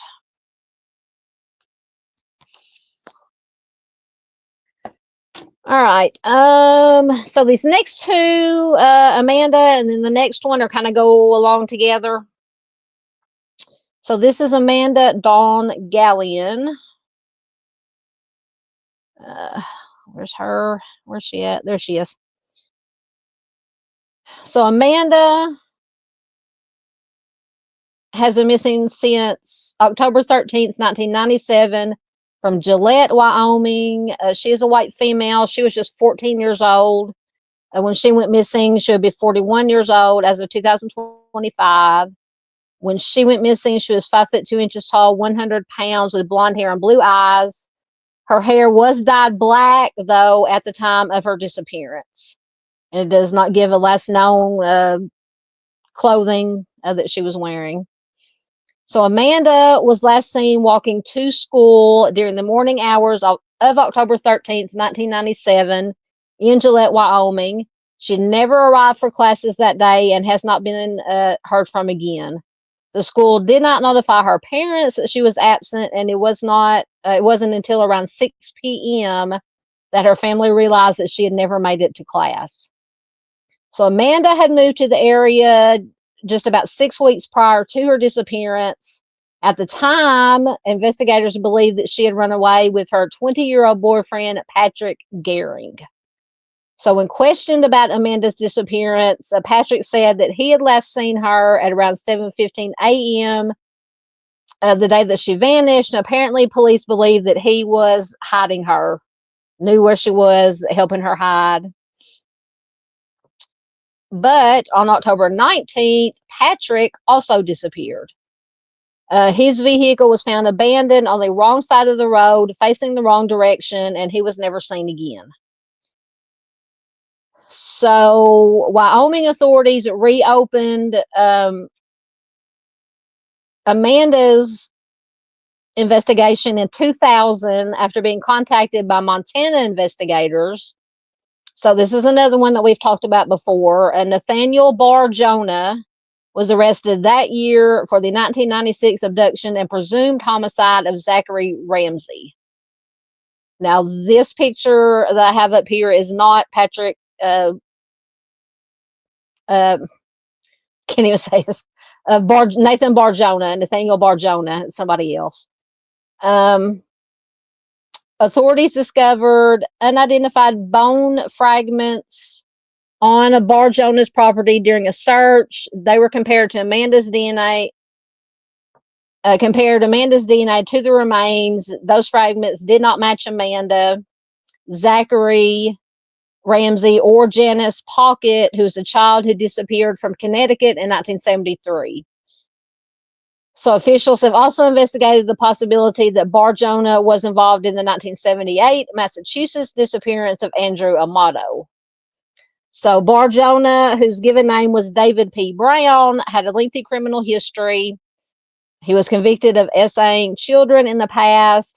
And has confessed to certain unnameable activities.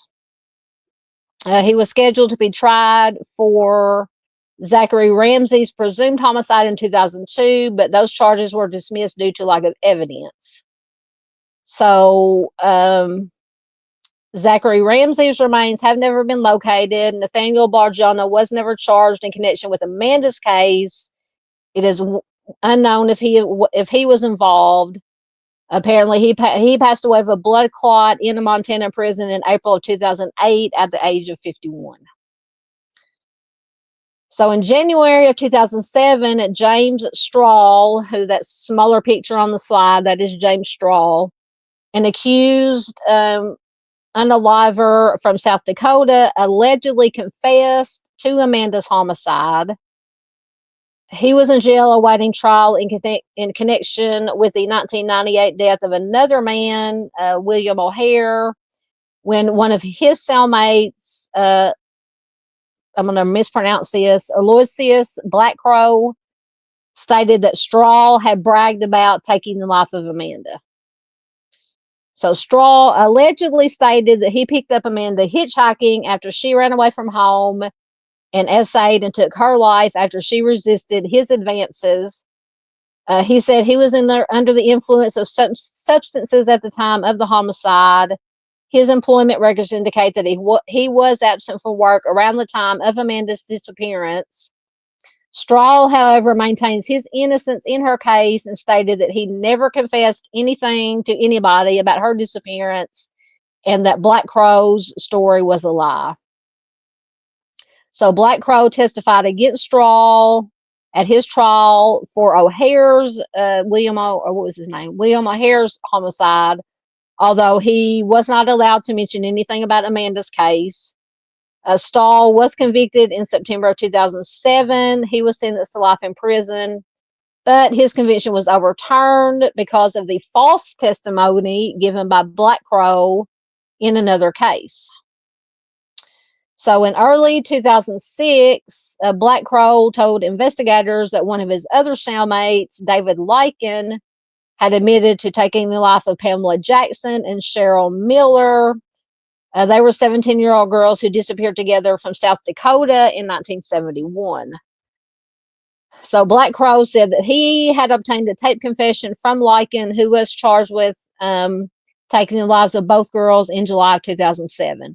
However, in February of 2008, it was discovered that Blackcrow had framed Lycan by getting another man to pose as him and confess in these tape recordings. So the homicide charges against Lycan were dropped as a result, though he did remain incarcerated for an unrelated kidnapping and SA. In March of 2008, Blackcrow pleaded guilty to 2 counts of perjury and was sentenced to 10 years in prison.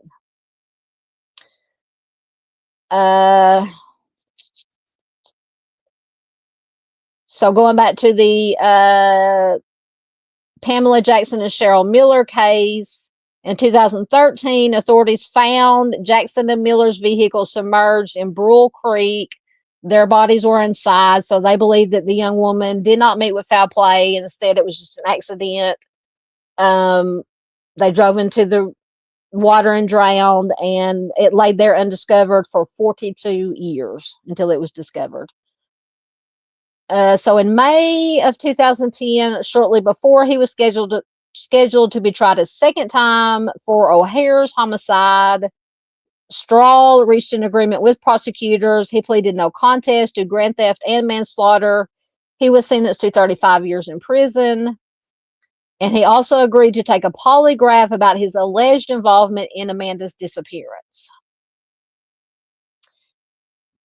So although many agencies continue to classify Amanda's disappearance as a runaway case, investigators believe that other factors may have been involved in Amanda's case, since her social number has not been used since her disappearance. Patrick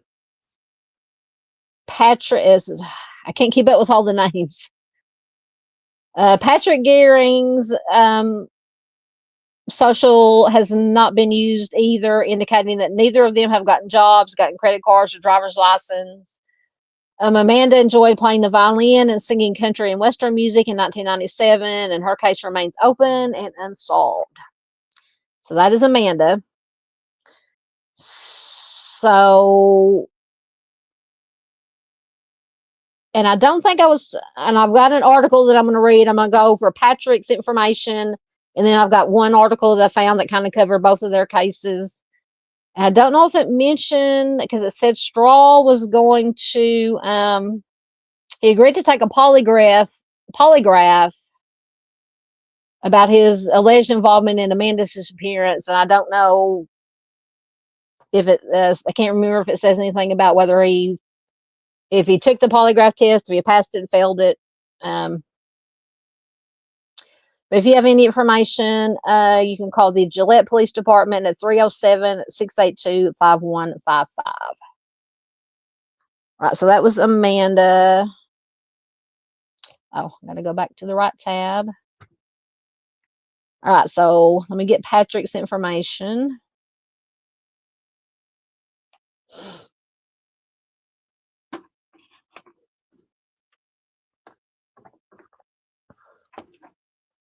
So this is Patrick Lee Garing. He has been missing since October 19th, 1997. Once again, from Gillette, Wyoming. He is a white male. He was 20 years old when he went missing. He will be 48 years old as of 2025. At the time he went missing, he was 5 foot 5 inches tall, 160 pounds, with brown hair and brown eyes. It says his right ear is not fully developed. He has a 1-inch scar on his right temple. His hair was in a crew cut at the time of his disappearance. So Patrick was last seen in Gillette on October 19th, 1997. His 14-year-old girlfriend, Amanda, disappeared on October 13th. When questioned about Amanda's disappearance, Patrick said that he had last seen her at 7:15 a.m. the day that she vanished. Once again, police do believe that he might have been helped. Either they said that they thought he was helped concealing her or hiding her. She was trying to run away, apparently. But then I've read that some think that he may have had something to do with her disappearance and possible death. So 6 days later, Patrick also disappeared. Once again, his vehicle was found abandoned on the wrong side of the road, facing the wrong direction. He was never seen again. His social security number has not been used since his disappearance. Neither has Amanda's, indicating, once again, neither of them have tried to get jobs, credit cards, anything of that nature, driver's license. Although police initially believed the pair ran away together, and some agencies still classify Amanda as a runaway. Foul play is possible in both their disappearances, and their case remained unsolved.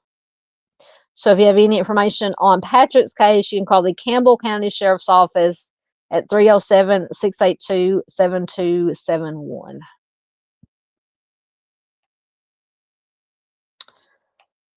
Right, so I have this article that kind of it concentrates mainly on Amanda's case, but it does has some info on Patrick's case, and this is from the buffalobulletin.com, and it is from November of 2021. It's called In Too Thin Air, The Twists and Turns of a 20-Year Disappearance.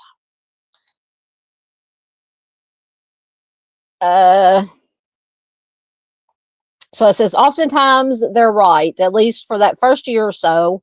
For that fleeting time, some officers have the privilege of keeping a perfect record. Cases open and close. It fosters a sense of confidence, a sense of law and order, the belief that justice really does exist, until that ideal is broken. It takes some officers years to lose that youthful optimism, if they ever lose it at all. It only took a few months on the job for reality to hit Brent Wasson. Now on the cusp of retirement age, it's seamless for him to pause, slide his glasses down to the tip of his nose, look you in the eye, and recite the exact date that it happened. October 13th, 1997. And precisely where it happened, the corner of 2nd Street and South Miller Avenue. That moment on patrol with his training officer 24 years ago, and the mystery that ensued helped shape the rest of his career and the lives of the Gallion family. That moment when a worried father, who was a stranger to him at the time, waved Watson down on patrol and asked for help finding his missing daughter, Amanda. Don Gallion had driven up and down the cruise feverishly the day that his daughter never made it to or returned home from school. The L-shaped roadway from the 1001 Plaza on Highway 59 and the old Mini Mart on 2nd Street and Richards Avenue seemed like the most likely place to find Patrick Garing's red pickup truck. Amanda was 14 the day that she went missing, and Garing was 20. They were associates of some kind, and police records aren't exactly clear as to what extent. A friend of Amanda's named Donna tipped Dawn off that Amanda might be with Patrick. It was a Monday night, but the cruise was as good a place as any to find a teenager in Gillette. It's worth noting that runaway cases are not uncommon. Oftentimes, it isn't until the first 24 hours comes and goes that real suspicion arises. A couple of weeks before the day Amanda was last seen, Watson said it is believed that she has sneaked out with her friend Donna and met up with Patrick. Watson says, "This isn't really uncommon. I remember certainly that night not believing that we would be sitting here 24 years later and her not being here." Once she was reported missing, the hours moved fast and bled into days. Patrick was sought and found, then questioned and released, and there was still hope that Amanda could be found. Then, 6 days later, on October 19th, Patrick's red pickup truck was found abandoned, and he has never been seen since. Amanda disappeared on her way to school one morning, and the last person to report seeing her, who was Patrick, went missing 6 days later. When Patrick's dad, Raymond, found his son's truck, he drove it to his home and called the police. Police records show that it was found facing the wrong side of traffic on a road behind Value Villa on 2nd Street. The driver's seat was pulled close to the wheel, closer than Patrick would have likely driven it. 2 watches and a handwritten letter with handwriting identified as Amanda's were also found inside the truck. So it doesn't say, well, it does say, I forgot how tall Amanda was. I'm going to assume that she was shorter than Patrick. So was it possible, since they said the seat was pushed all the way forward, was Amanda driving the truck? Possible, just something to think about. That's something I thought about. And then, so they also found the 2 watches and the handwritten letter, and the handwriting was identified as Amanda's. So Watson could not recall what the letter said, but is sure if it was pertinent to the case, it would have been documented. But Sissy Gallion does remember. The exact details are fuzzy, but she remembers the letter and the sentiment of its message. She remembers the words of an angsty teenager, new to town and mad at her parents. She also remembers the watch. It was from Amanda's grandmother, who she called Nanny, a watch that she said her daughter would never knowingly leave behind. So Sissy says her nanny gave it to her when she passed away, which was only a couple of months before that. Amanda was distraught over losing her nanny.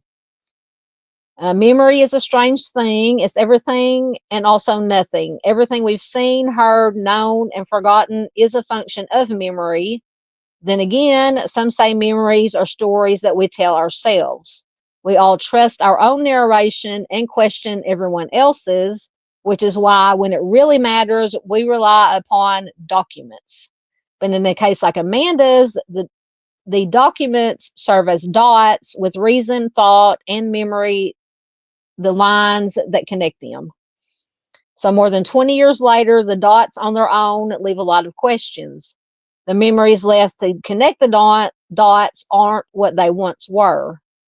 The case was head-scratching at the time and only grew each year in the decades since. Watson, who was one of the investigators, says there's never any answer, never any closure. Until we have Amanda, we won't know. We can't possibly understand what happened. It's just a mystery. Recognizing the mystery is one thing, living with one is entirely different. The Gallions moved to Gillette in September of 1997, the same month that Amanda turned 14. Her mother, Sissy, lived in Gillette earlier that year as her own mother, who was Amanda's nanny, was in the hospital dying from cancer. So after moving back to the Kansas City area, Sissy and Dawn decided to move the whole family to Gillette to be closer to Sissy's family. Back then, Sissy worked the night shift at the Conoco in Gillette. Pre-millennium, that was one of the only after-hours places to find food in town. She used to make sandwiches, pizzas, cinnamon rolls, and anything else that you would expect to find in a gas station at night. Good old gas station food. Before Wasson knew her as Amanda's mother, she was the woman he may have made small talk with a time or two when he ordered his sandwiches on his own night shift. That dynamic changed in the fall of 1997. He kept ordering sandwiches at night, but the small talk at the counter grew heavier. Sissy said he would just tell me if he had any leads or anything, and if they tracked them down. Everything always came out to be nothing. He just at least kept me informed and made it seem like someone was doing something, that someone was working on it. There were many tips and leads throughout the years, none of which, unfortunately, went very far. Early on, Dawn told police of a series of suspicious phone calls to his residence following Amanda's disappearance. He also said a family friend and a friend of Amanda's from Kansas City, Missouri, told him that they spotted Amanda in Kansas City. Documents show that he told police each of them reported seeing her associated with a blue car with Wyoming plates. So none of those reports led to anything of substance. Missing persons reports kept trickling in. A girl seen in Montana matching Amanda's description. Another girl spotted in Florida with some similarities. Some psychics even tried their hand at predicting her whereabouts, one describing witnessing her disappearance once in a dream. So take that with how you will. Wasson said it became more and more difficult for me with going in there and not having any answers for her on where Amanda was. The Gallions eventually returned to Missouri. In the years since, their contact with Wasson waned, but throughout the years, he reached out when the department got new information on the case or even just to touch base. In the early 2000s, human remains were found in Montana, but they were confirmed not to be Amanda's. While watching the true crime series 48 Hours one night in 2001, Wasson learned of a serial offender who, among his many homicides, was suspected of killing a girl in Idaho in 1997. He called the Texas Ranger Division investigating that case, and like the leads and half leads before, that also hit a dead end.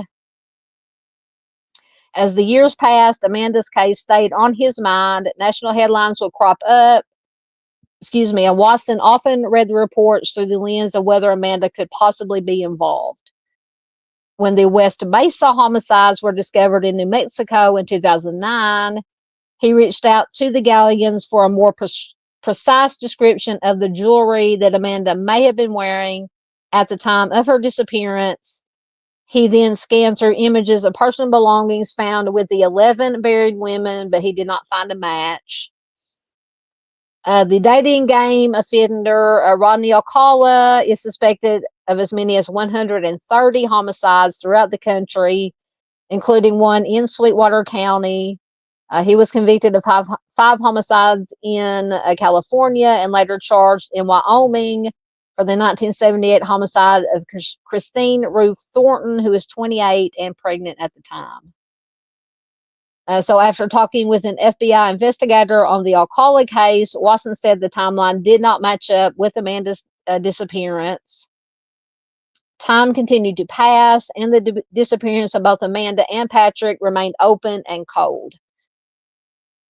Then in 2007, what appeared to be the biggest break in the case came. Almost 10 years after Amanda was last seen, a new suspect emerged. So this is, we've already went through this, the Aloysius Black Crow, that whole, he, lied about all that.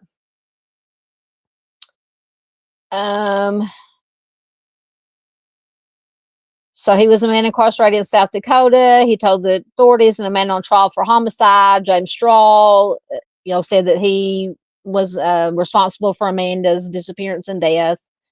At that point, the Gillette Police Department, Wyoming DCI, and South Dakota DCI came together to investigate the claims.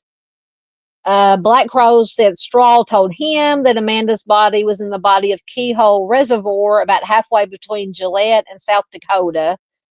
Background investigations and offline searches were conducted to place Black Crow or Straw in Gillette around the time of Amanda's disappearance, but to little avail.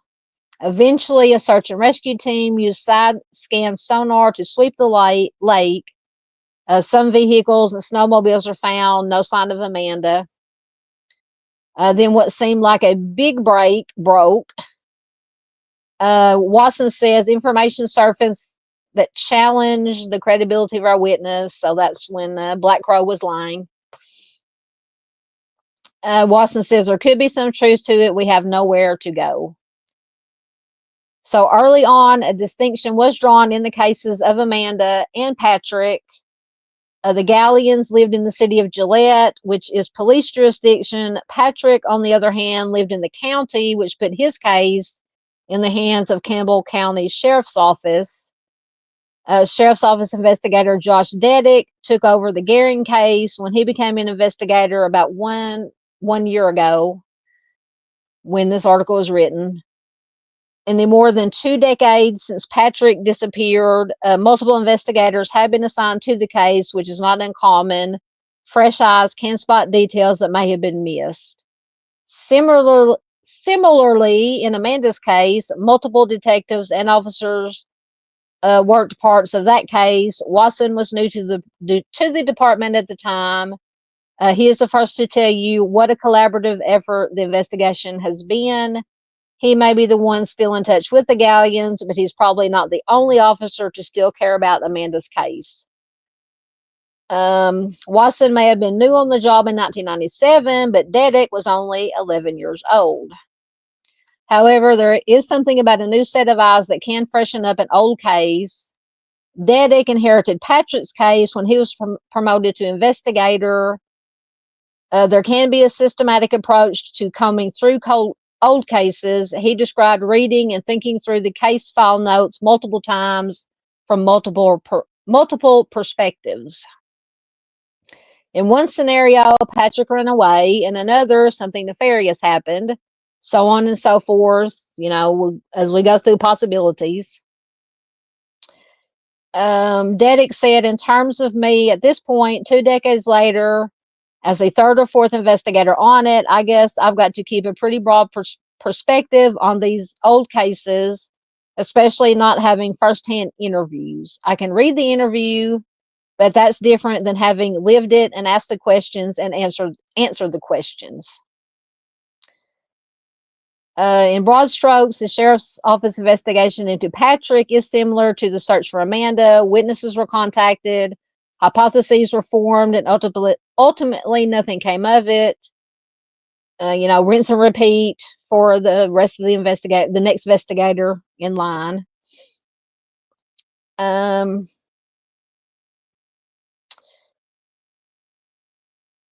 Another lead like that has not materialized in the decade or so since. The investigation is complicated, but the central question remains: what happened to Amanda and Patrick?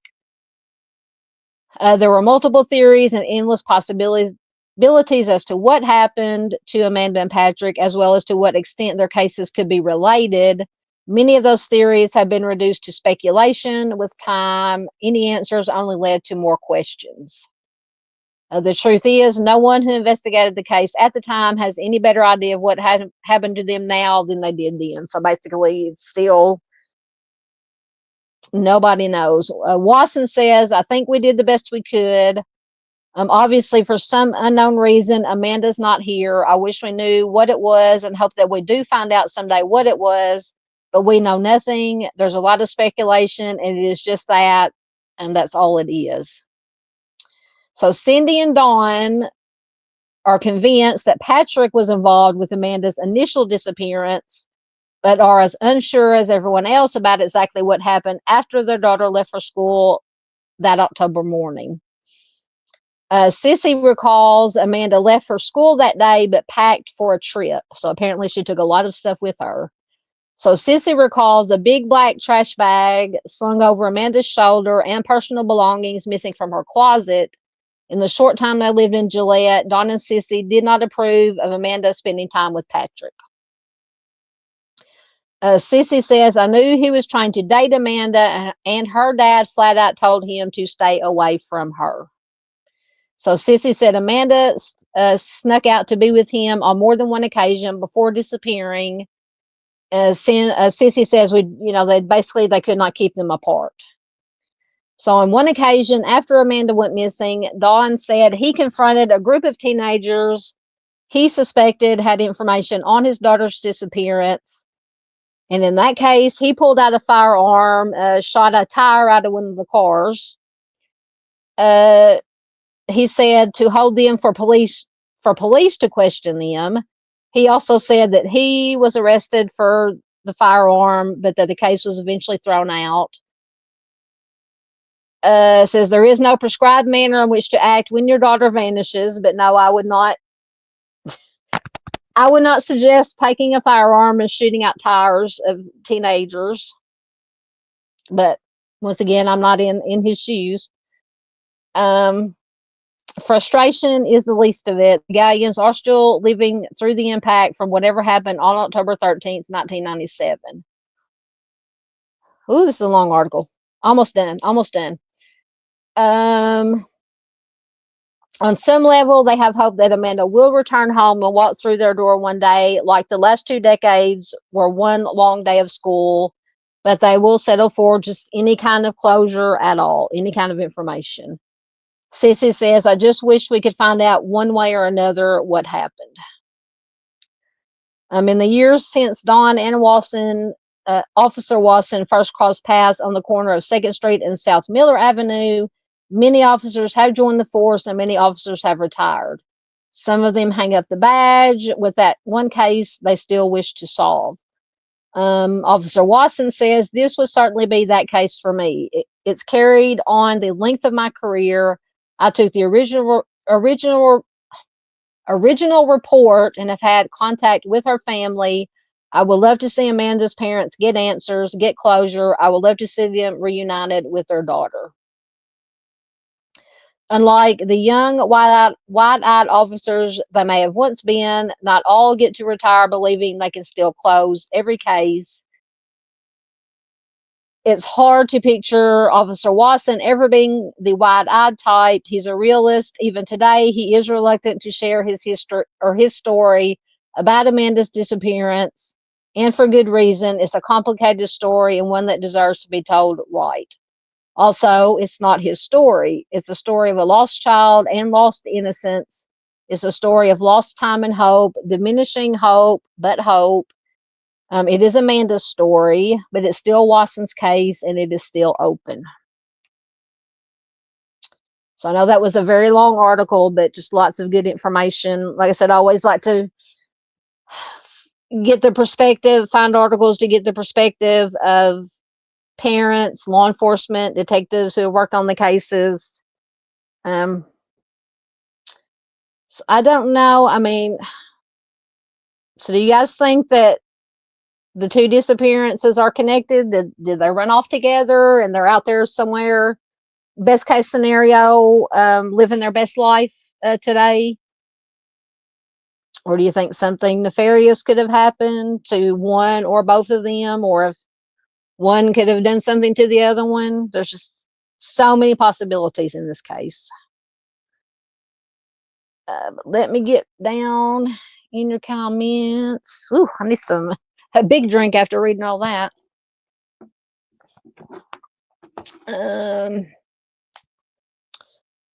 There we go.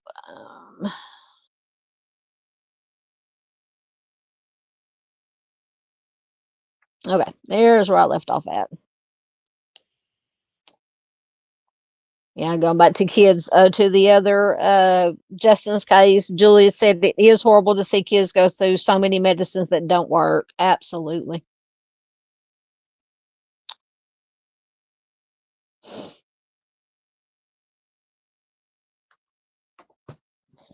Which case are those, Miss Peggy? Miss Peggy says, I've been watching Michelle After Dark to keep up on info about 2 current missing child cases. I haven't heard. I don't think I've watched Michelle After Dark. Oh, Artigaz, I'll have to check it out.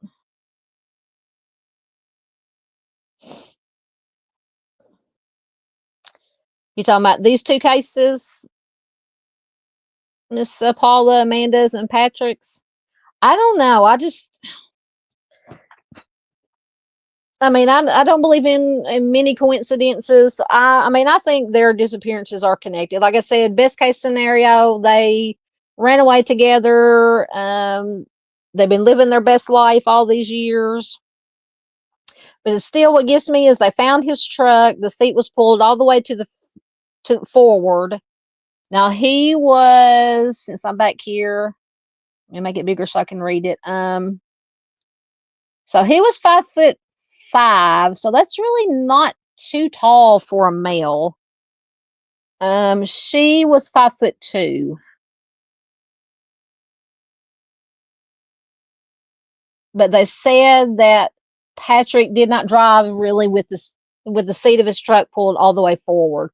So that would kind of lead me to believe in, especially since they found the watch that they think was Amanda's that she got from her nanny, and then this note. I'm assuming her mom or whoever was the one that identified the handwriting as being Amanda's handwriting.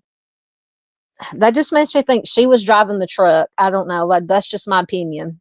I could be totally wrong, obviously. But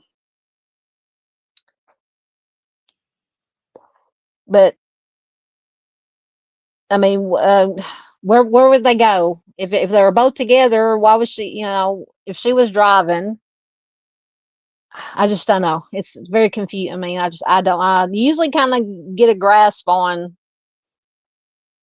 at least ideas of what might have happened, but I know I still think, in my opinion, that they're connected somehow. Somehow.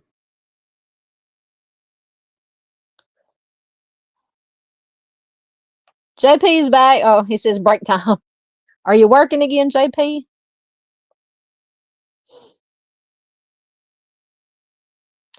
Yeah, this is true. Julie said doctors get kickbacks on medication prescriptions. If there's a natural method, I will 100% go old school. Absolutely.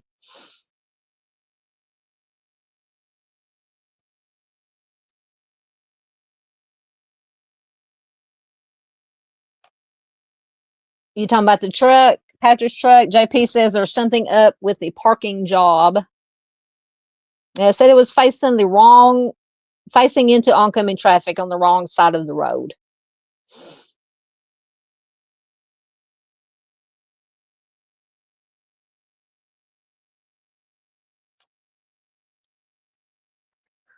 Um,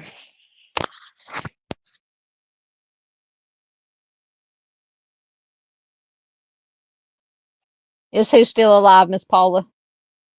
Sorry, I'm behind in comments.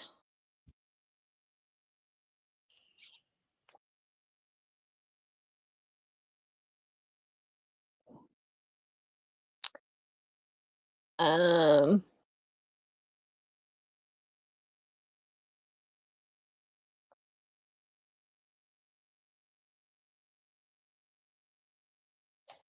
Miss Christie says some of Rodney Alcala's crimes have actually been linked to serial Joe Nasso. That sounds familiar. That name sounds familiar for some reason. Nasso, Joe Nasso, Joe Nasso.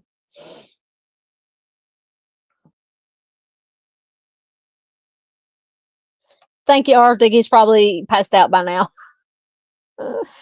He says his eyes are drooping. He'll catch the rest on replay. Absolutely.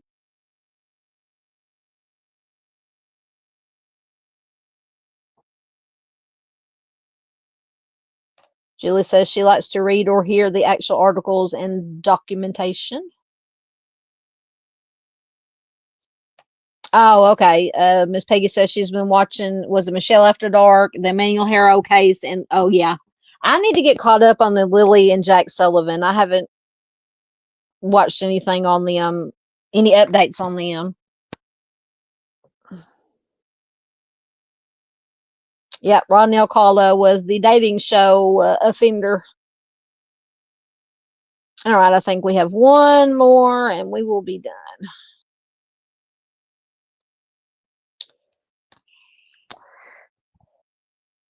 So this is Amy Bechtel. Yes, they were arrested. Miss Barbara said Emmanuel's parents have been arrested, right? Yes. Lily and Jack, I don't know what to think yet. See, I've got to get caught up on that case. Miss Barbara says it's possible they're still in the woods after what I've experienced with Timmy. Yes. Right, let me get Amy's information.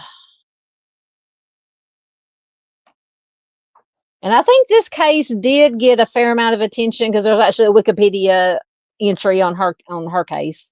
So this is Amy Joy Wroe Bechtel. She has been missing since July 24th, 1997 from Lander, Wyoming. She's a white female, 24 years old. When she went missing, she'll be 53 years old as of 2025. When she went missing, she was 5'5" to 5'6" tall, 110 pounds, with blonde hair and blue eyes. She has pierced ears. Some agencies hyphenate her name, like Wroe Bechtel, or refer to her as Amy Wroe.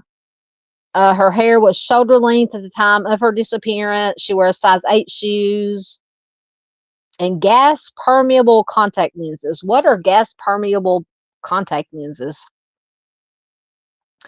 She has scars on both shins and knees. She has a checker-shaped scar on her lower back, a scar on her left cheek, approximately ½ an inch by 2 inches in size. And it says that scar is only noticeable when she is cold. She was last known to be wearing a yellow or gold tank top, blue or black shorts, Adidas Trail Response sneakers, a Timex Ironman triathlon watch, and a small double wedding band on her left ring finger. All right. So Amy departed from the Lander, Wyoming apartment that she shared with her husband of 1 year, Steve Bechtel, at approximately 9:30 a.m. on July 24th, 1997, to run errands for the house that they had just purchased and were fixing to move into. She was seen at a local photo shop at approximately 2:30 p.m. that afternoon. Employees at the store said that she seemed to be in a hurry and that she looked at her watch several times. So authorities believe that Amy left the business and drove to Shoshone National Forest to check the course of an upcoming 10-kilometer run that had been planned by her gym. She had been seen running along the loop road. A footprint similar to her sneaker was found there, but it was destroyed before police could attempt to match it. Amy is an avid runner. She's never been seen again. Steve, her husband, returned to their residence at approximately 4:30 p.m. He had been out socializing with friends and moving items into the new house all day. It said that he was not initially concerned for Amy, but he did call the authorities when she did not arrive home by 10:30 p.m. So Amy's white Toyota station wagon was discovered abandoned along Loop Road in the Wind River Mountains near Shoshone National Park shortly after her disappearance. Her keys, her $120 sunglasses, and her to-do list for the day were inside the vehicle, but her green Eagle Creek wallet was missing. There was no other sign of Amy at the scene. There was no indication of any foul play or struggle. So investigators began focusing on Steve. They searched his journals for possible clues as to his wife's whereabouts. Steve wrote about an apparent need for control in his journal. He also penned an updated poem that revolved around taking the life of a person and then hiding the remains. So that's just a little disturbing. So a woman who was camping in Shoshone National Park on the day that Amy was last seen told authorities that she witnessed a truck similar to Steve's vehicle speeding through the park during the early evening hours. The woman stated that she saw an unidentified blonde-haired woman in the passenger seat. It is not known if this incident is related to Amy's case at all. Acquaintances of the couple gave conflicting statements about their relationship. Some said that it was idyllic, but others stated that Steve was jealous and often belittled Amy, and that her demeanor changed whenever she was around him. Steve's attorney advised him to stop cooperating with law enforcement and refuse a polygraph test. Steve maintains his innocence and believes that authorities focused on him due to a lack of suspects and evidence in Amy's disappearance. He was interviewed only once by authorities. He refused to speak to them further after he said that the questioning turned accusatory. Steve remarried several years after Amy vanished and still lives in the house that they purchased just days before Amy disappeared. A suspect in Amy's case is Dale Wayne Eaton, who is presently the only inmate on Wyoming's death row. He was convicted of the 1998 SAN homicide of an 18-year-old Lisa Marie Kimmel. So investigators believe Eaton may be the so-called Great Basin killer, the serial offender whom they think was responsible for the homicides of at least 9 women in Colorado, Wyoming, Utah, and Nevada between 1983 and 1997. So his brother claims that Eaton was in the Lander area at the time that Amy went missing. Eaton has refused to discuss Amy's disappearance. He has never been charged in any other cases besides Kimmel. What was her first name? Lisa Marie Kimmel. Amy graduated from the University of Wyoming in 1995. She is described as shy, quiet, disciplined, and goal-oriented. She enjoys rock climbing and amateur photography in addition to running, and she hoped to someday be an Olympic marathoner. Her family continues to search for her, though her father passed away after her disappearance. Her case is unsolved. Foul play is suspected. So if you have any information, you can call the Fremont County Sheriff's Office at 307-332-5611. And let's see what I had on Amy.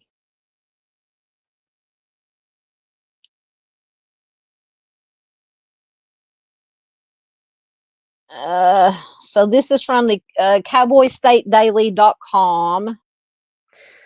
Get a drink. And it is from December 2023.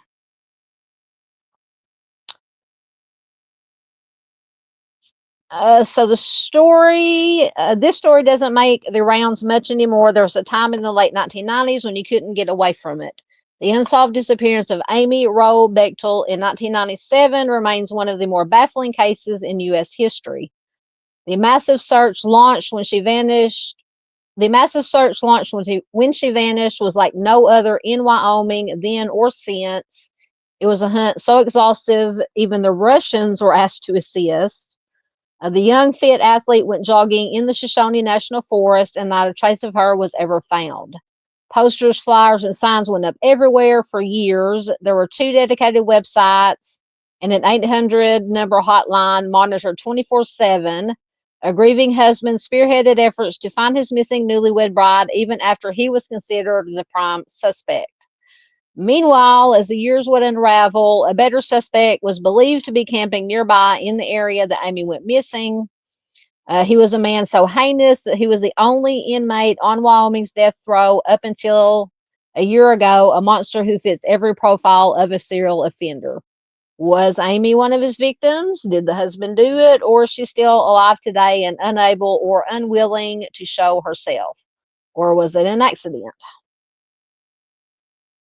So Amy and Steve met in college at the University of Wyoming. They began dating in 1992. They moved to Lander after graduation in 1994. They were married. I'm just going to kind of, this is another long article. They married in June 1996. Amy was 24. Steve was 27. Amy was born in California. She grew up in Wyoming. She was the youngest of 4 siblings. She had 2 sisters and a brother. Her father passed away in 2000. Her mother taught school.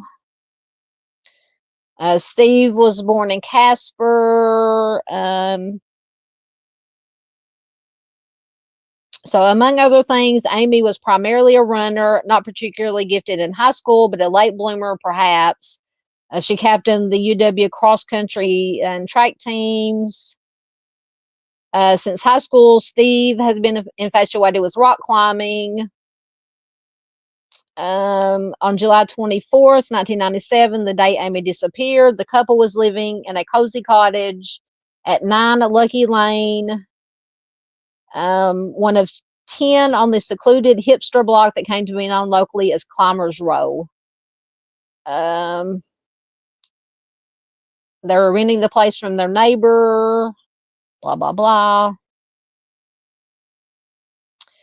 So it was Thursday on that fateful day in July. Both Amy and Steve had the day off from work at Wild Iris Mountain Sports. Amy thought about taking the day to drive to Powell and pick up some furniture from her parents' place, but canceled at the last minute. She had too much to do in Lander on her only day off, according to her mother. Amy and Steve had breakfast at home and then went their separate ways at around 9:30 a.m. So Amy had a list of errands to run before heading out to the loop road to map out a 10K run that she was planning. She envisioned a rugged hill climb with runners finishing at Fry Lake where they could jump in to cool off. Steve took the couple's dog and met up with a travel rider buddy. They rendezvoused in Dubois in 80-mile drive for a 70-mile drive for Steve. They were apparently going to check out potential climbing routes.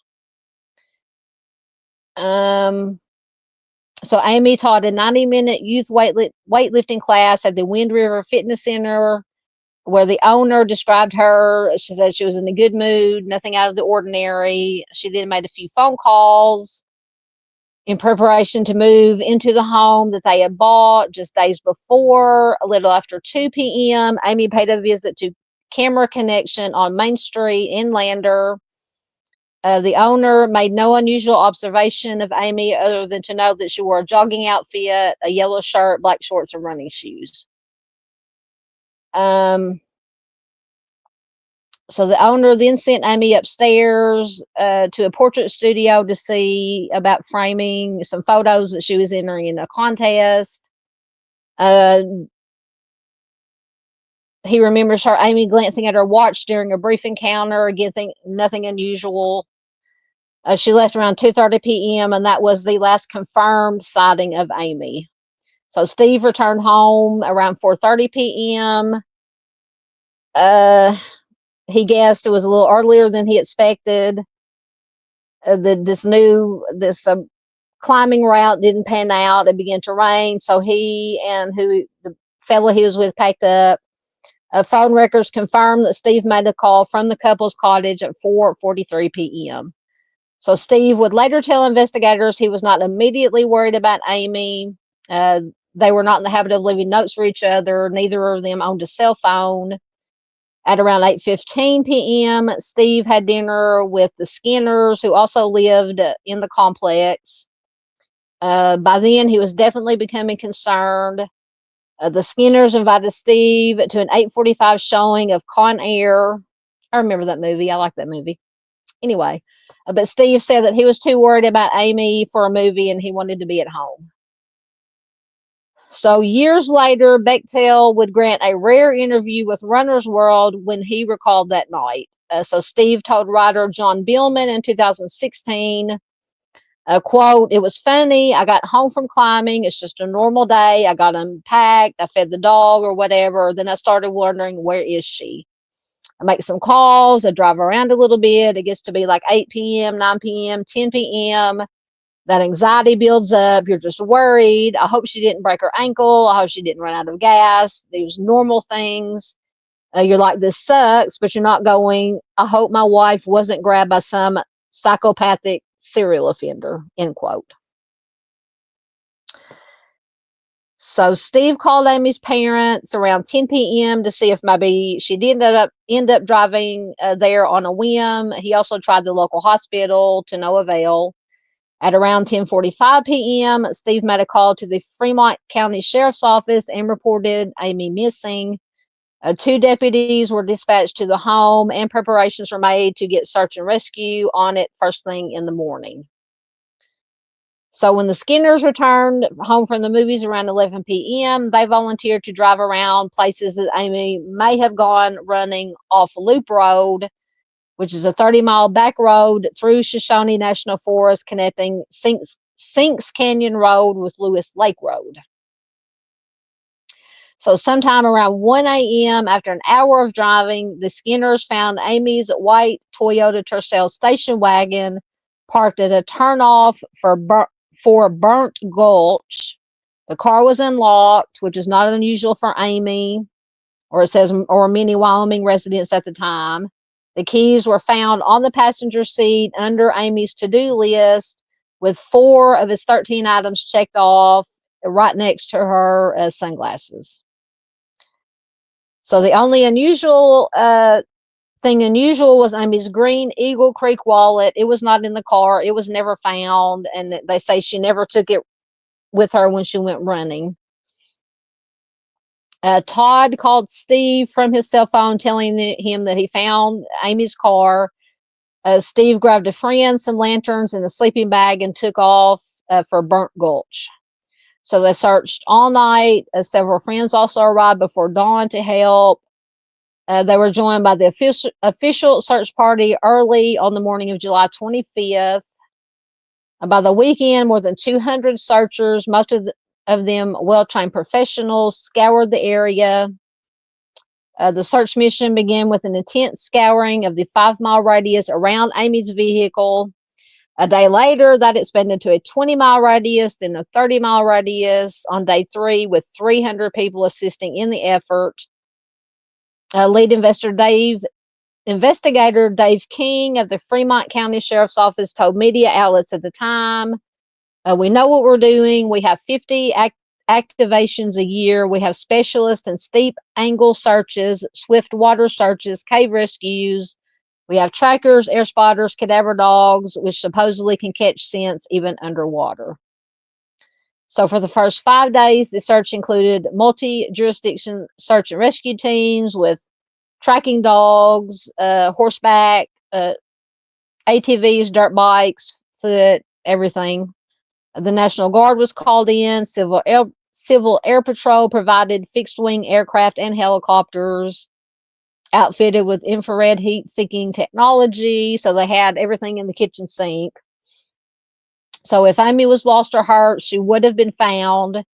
If she was attacked by a bear or a mountain lion, the dogs would have alerted. Searchers would have found something of her remains or her clothing.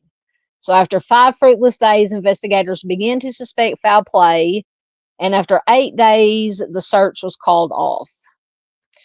So the missing persons case turned criminal investigation. After that first week, the only thing anyone seemed to agree on was Amy was not the type of person to vanish voluntarily.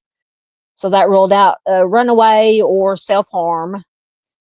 More than 24 FBI and Wyoming Division of Criminal Investigation agents arrived from Denver and surrounding areas. They set up shop in the sheriff's office. They had maps. They questioned everyone. They chased down every lead. The FBI even obtained NASA satellite images of the area. They came to nothing. Months later, the FBI turned to Russia after learning their Mir space station had also taken satellite photos of Wyoming at that time, but extensive cloud cover prevented those from being used.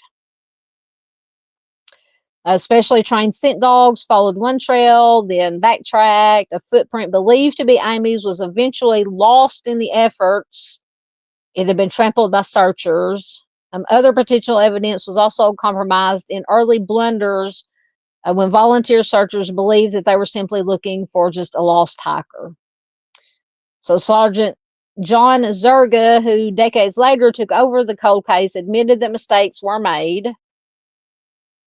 He says, we didn't close off any routes out of here. We didn't close off any vehicles. All we had was a bunch of people up here looking for a missing runner. We actually ruined it with a vehicle because we allowed the Skinners to drive it home.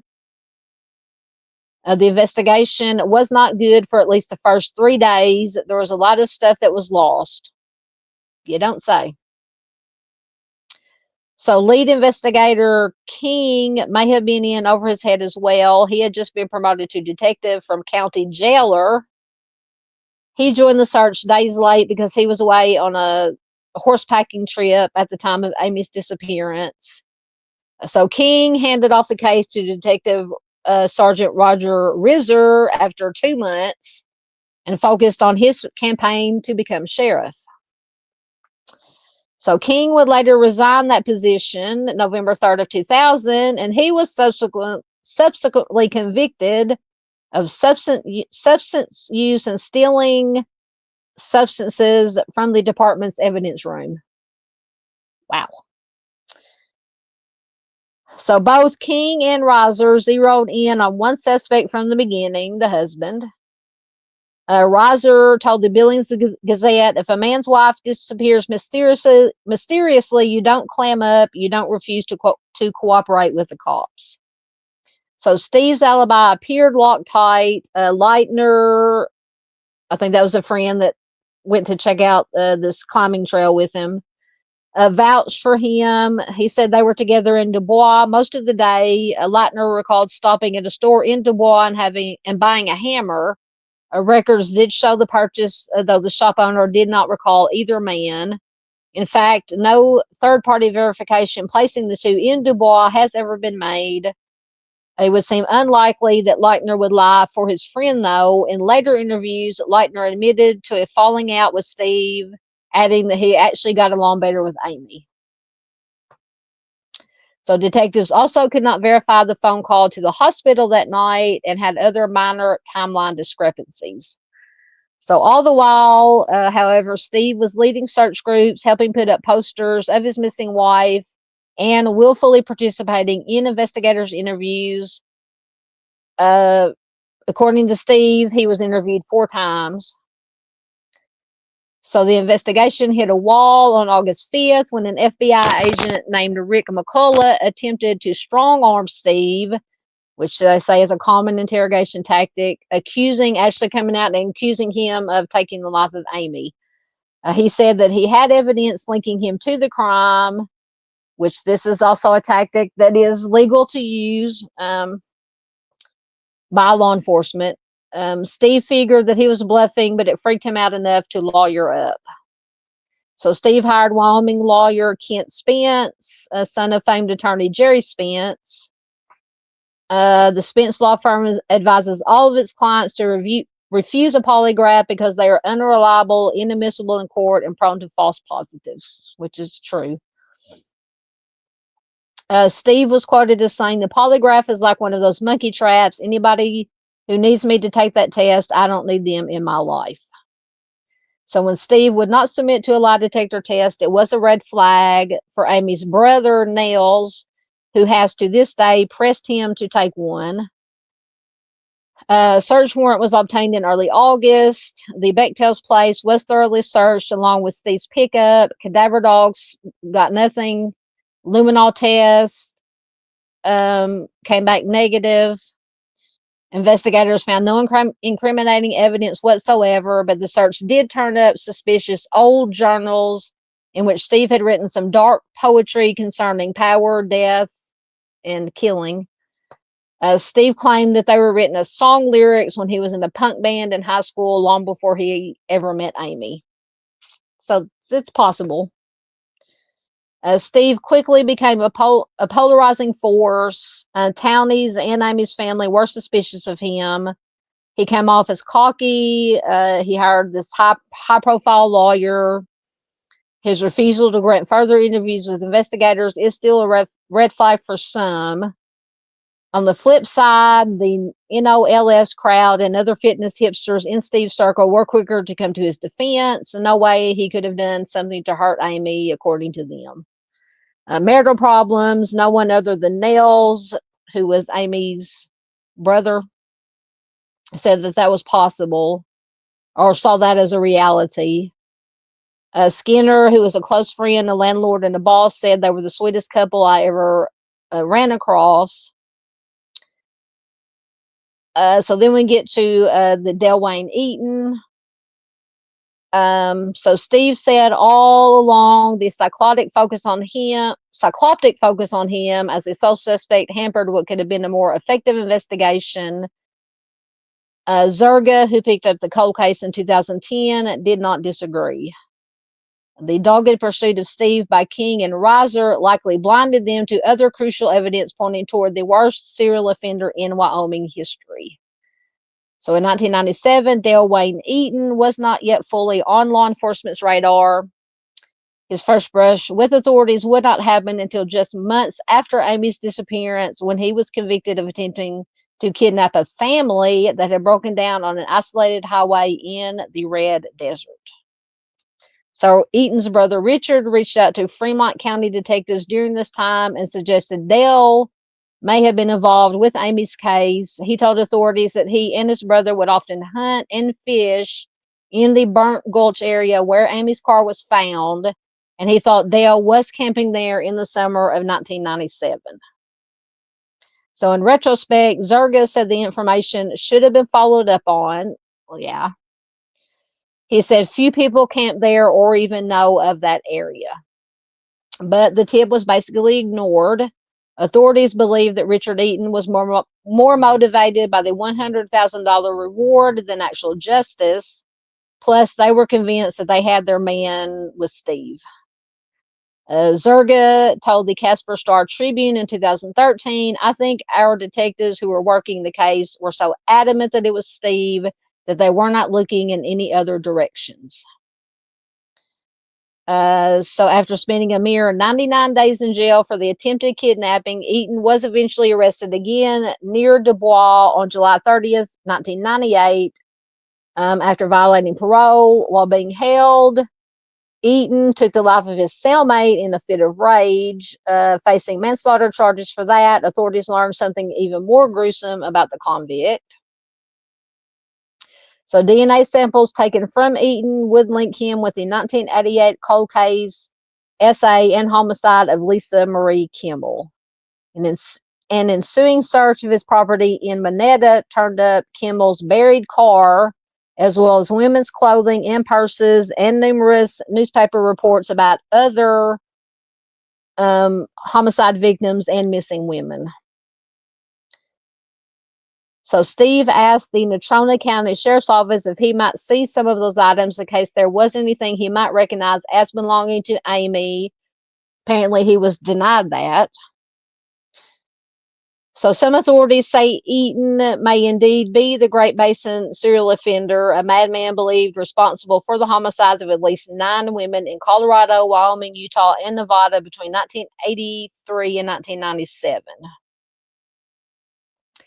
Amy's case has also has many consistencies with those involved in the Kathleen Perringer disappearance, a 41-year-old who went missing from nearby Riverton in 1989. March 3rd, 2004, Eaton was found guilty of SA and the homicide of Lisa Marie Kimball. He was sentenced to the DP. Endless appeals. He was eventually got life in prison without parole, said the DP. So Eaton has never cooperated with authorities regarding other cases of missing women. Zerga and an FBI agent tried to visit Eaton in Colorado in 2010, but he refused to see them. Zerga followed up with Richard Eaton in 2012, which was the brother.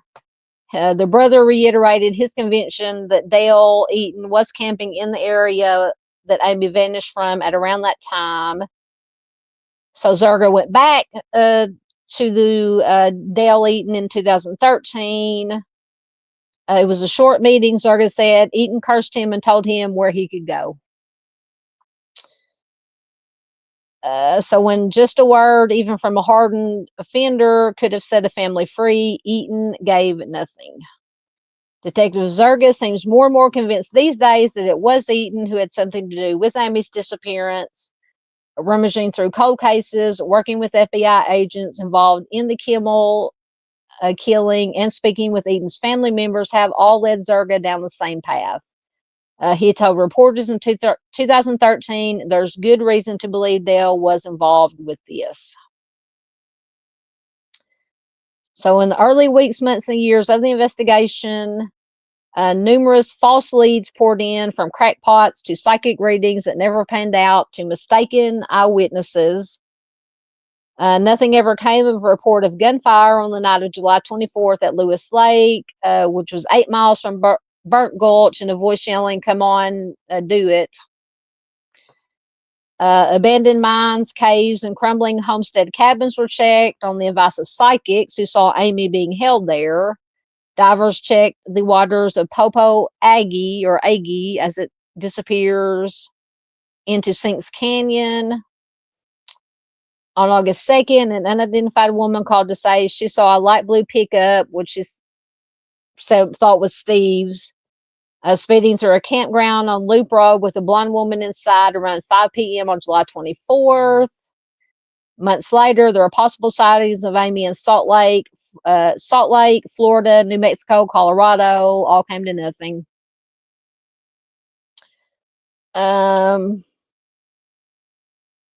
Just a ton of false leads that led to nothing.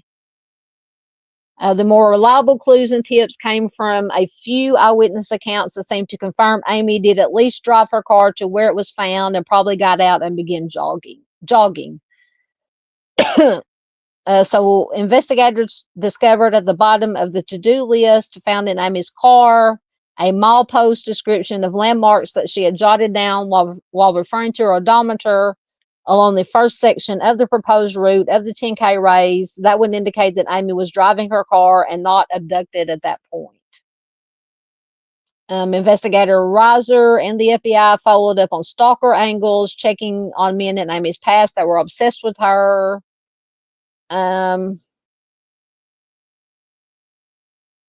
Apparently nothing came of that. 6 years later, in 2003, hikers found a watch up the middle fork of the Popo Aggie, or Aggie, I don't know if I'm pronouncing that right, matching the description of one that Amy was wearing when she went jogging the day that she vanished. Bones found nearby were proved to be from an animal. Police could not determine whether the watch was really Amy's. Some tips were more useful than others. Investigators did manage to find at least 3 eyewitnesses who remember seeing someone fitting Amy's description running on Loop Road the day that she went missing. A mechanic for the county remembers seeing a female jogger on the switchbacks of Loop Road that day, and also a surveyor on a job remembers seeing a female jogger. Owners of the Pronghorn Lodge in Lander also later recalled seeing a slender blonde woman in dark shorts jogging swiftly high up in the hills on Loop Road. Excuse me.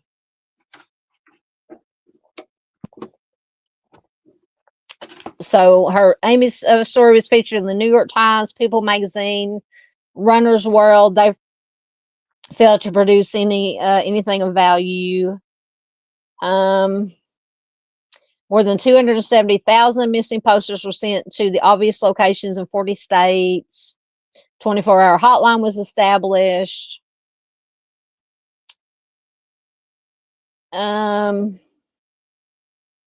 So just everything in the world. So Amy's story was featured on Unsolved Mysteries, Geraldo. The Geraldo Rivera show disappeared. They had new tips that came in, but never any solid leads.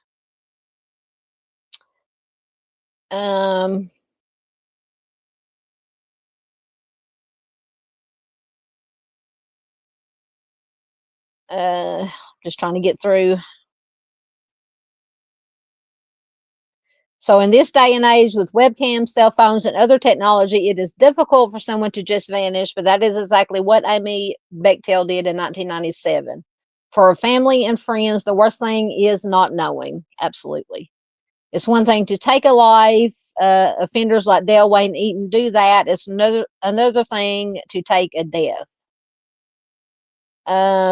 A silenced eulogy, a stolen memorial service, not even a gravesite to remember her by. Amy, like the rest of the missing, is not altogether alive nor convincingly deceased. She is just a ghost. For Steve, Amy is an ex-wife now. Steve had her declared legally deceased in 2004. He has since remarried. He and his wife run their gym in Lander. They have 2 kids. Steve has moved on from the past. The last interview he granted on the subject was in 2016. At that time, he had not met with his lawyers in a decade and had not spoken to Amy's family in 15 years. So Steve also bears the weight of the condemned in the minds of some. At the very least, he has prime suspects still attached to his name on the Wikipedia page. So it's just, I don't know. In this case, I know once again that was a long article, but why do these seem smaller? Anyway, could have been a serial offender, or could have been, but what, could have been accident. She could have fallen. They just haven't found her. But with all the searching that they did, it looks like they would have found something. So I don't know. It's just like one of those that we know it doesn't happen, but just vanish into thin air.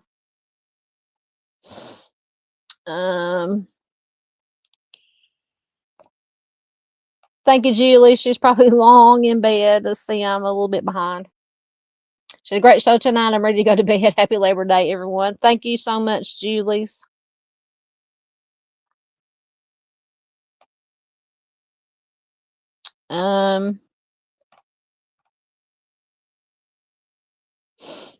Just getting caught up. Please do check out, yes, all these wonderful creators.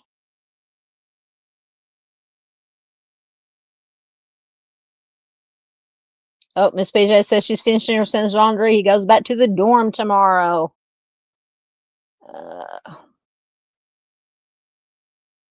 All right. I think that was our last one. Yes, it was.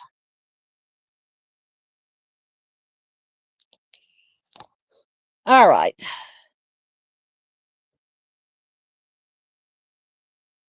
Well, if I would push the right buttons. All right. Thank you guys for hanging in for almost 3 hours, which is about normal for us on Monday nights. Thank you to everybody who was in chat. Thank you to our lurkers. We love our lurkers. Thank you if you're watching replay crew. Thank you so much. Once again, Miss Farr had gifted 1 membership. Josh has been a member for almost a year now, 11 months. And Josh gifted a membership. So congratulations to everybody who got the memberships. I think Butterfly Kisses was one. I can't remember who the other one was.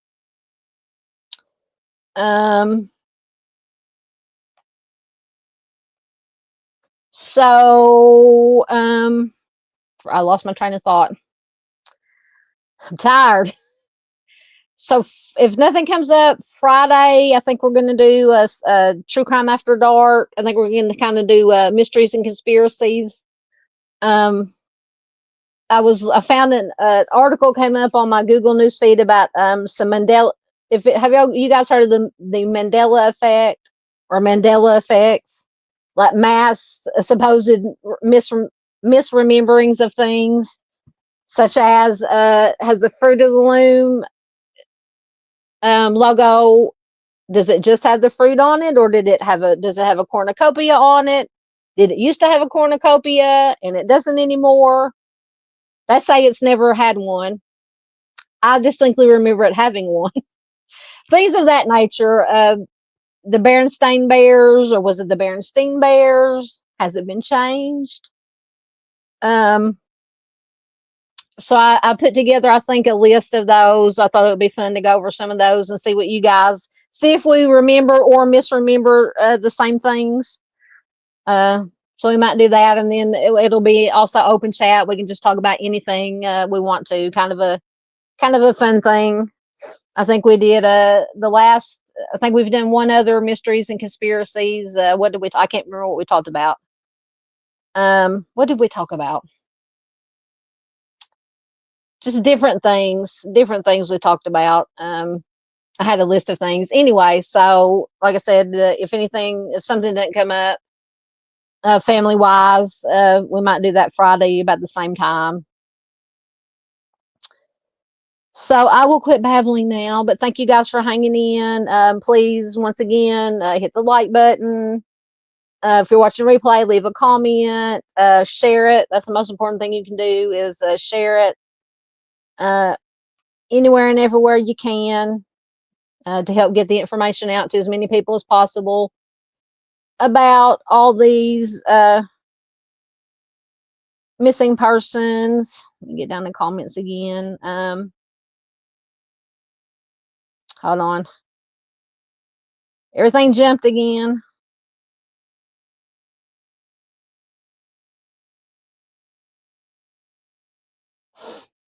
I know I saw some new comments coming up. Why did it jump like that? Thank you, Miss Stang. Please check out Miss Stang. Thank you, Miss Farr. Thank you, Miss Paula. Thank you, Miss Peggy. Farr says that sounds like fun. Yeah, I can go down some rabbit holes with these Mandela effects. They drive me berserk, especially the Fruit of the Loom one. I'm telling you. Thank you, Miss Barbara.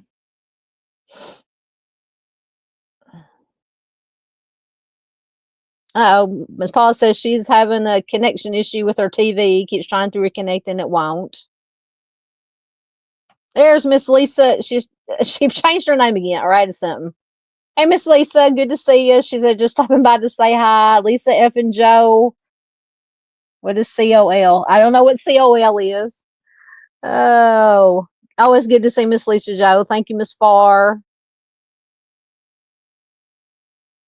Oh, she's with her doggies at the Ducktoller Nationals. How your doggies doing? I hope they're doing good. Oh, I did not know that. Miss Paula said that Graham Greene died. He was an actor. I did not know that. I don't want to know what COL means. You'll have to message me and tell me. Miss Lisa Joe said the doggies are good. Good. All right, guys, I'm going to quit babbling and get out of here. Like I said, Friday night, hopefully, if nothing comes up between now and then, we'll have a little bit of fun with some mysteries and conspiracies and just general chat. Same time, I'll get it scheduled about 8:30 Central Time. So, as always, I'm going to leave you with the fur babies, who were holy freaking terrors today. Good Lord. The cats were on I don't know, was there a full moon or something tonight? The cats have been crazy today. But anyway, I love you guys. Have a good rest of your week, and I will hopefully see you guys Friday.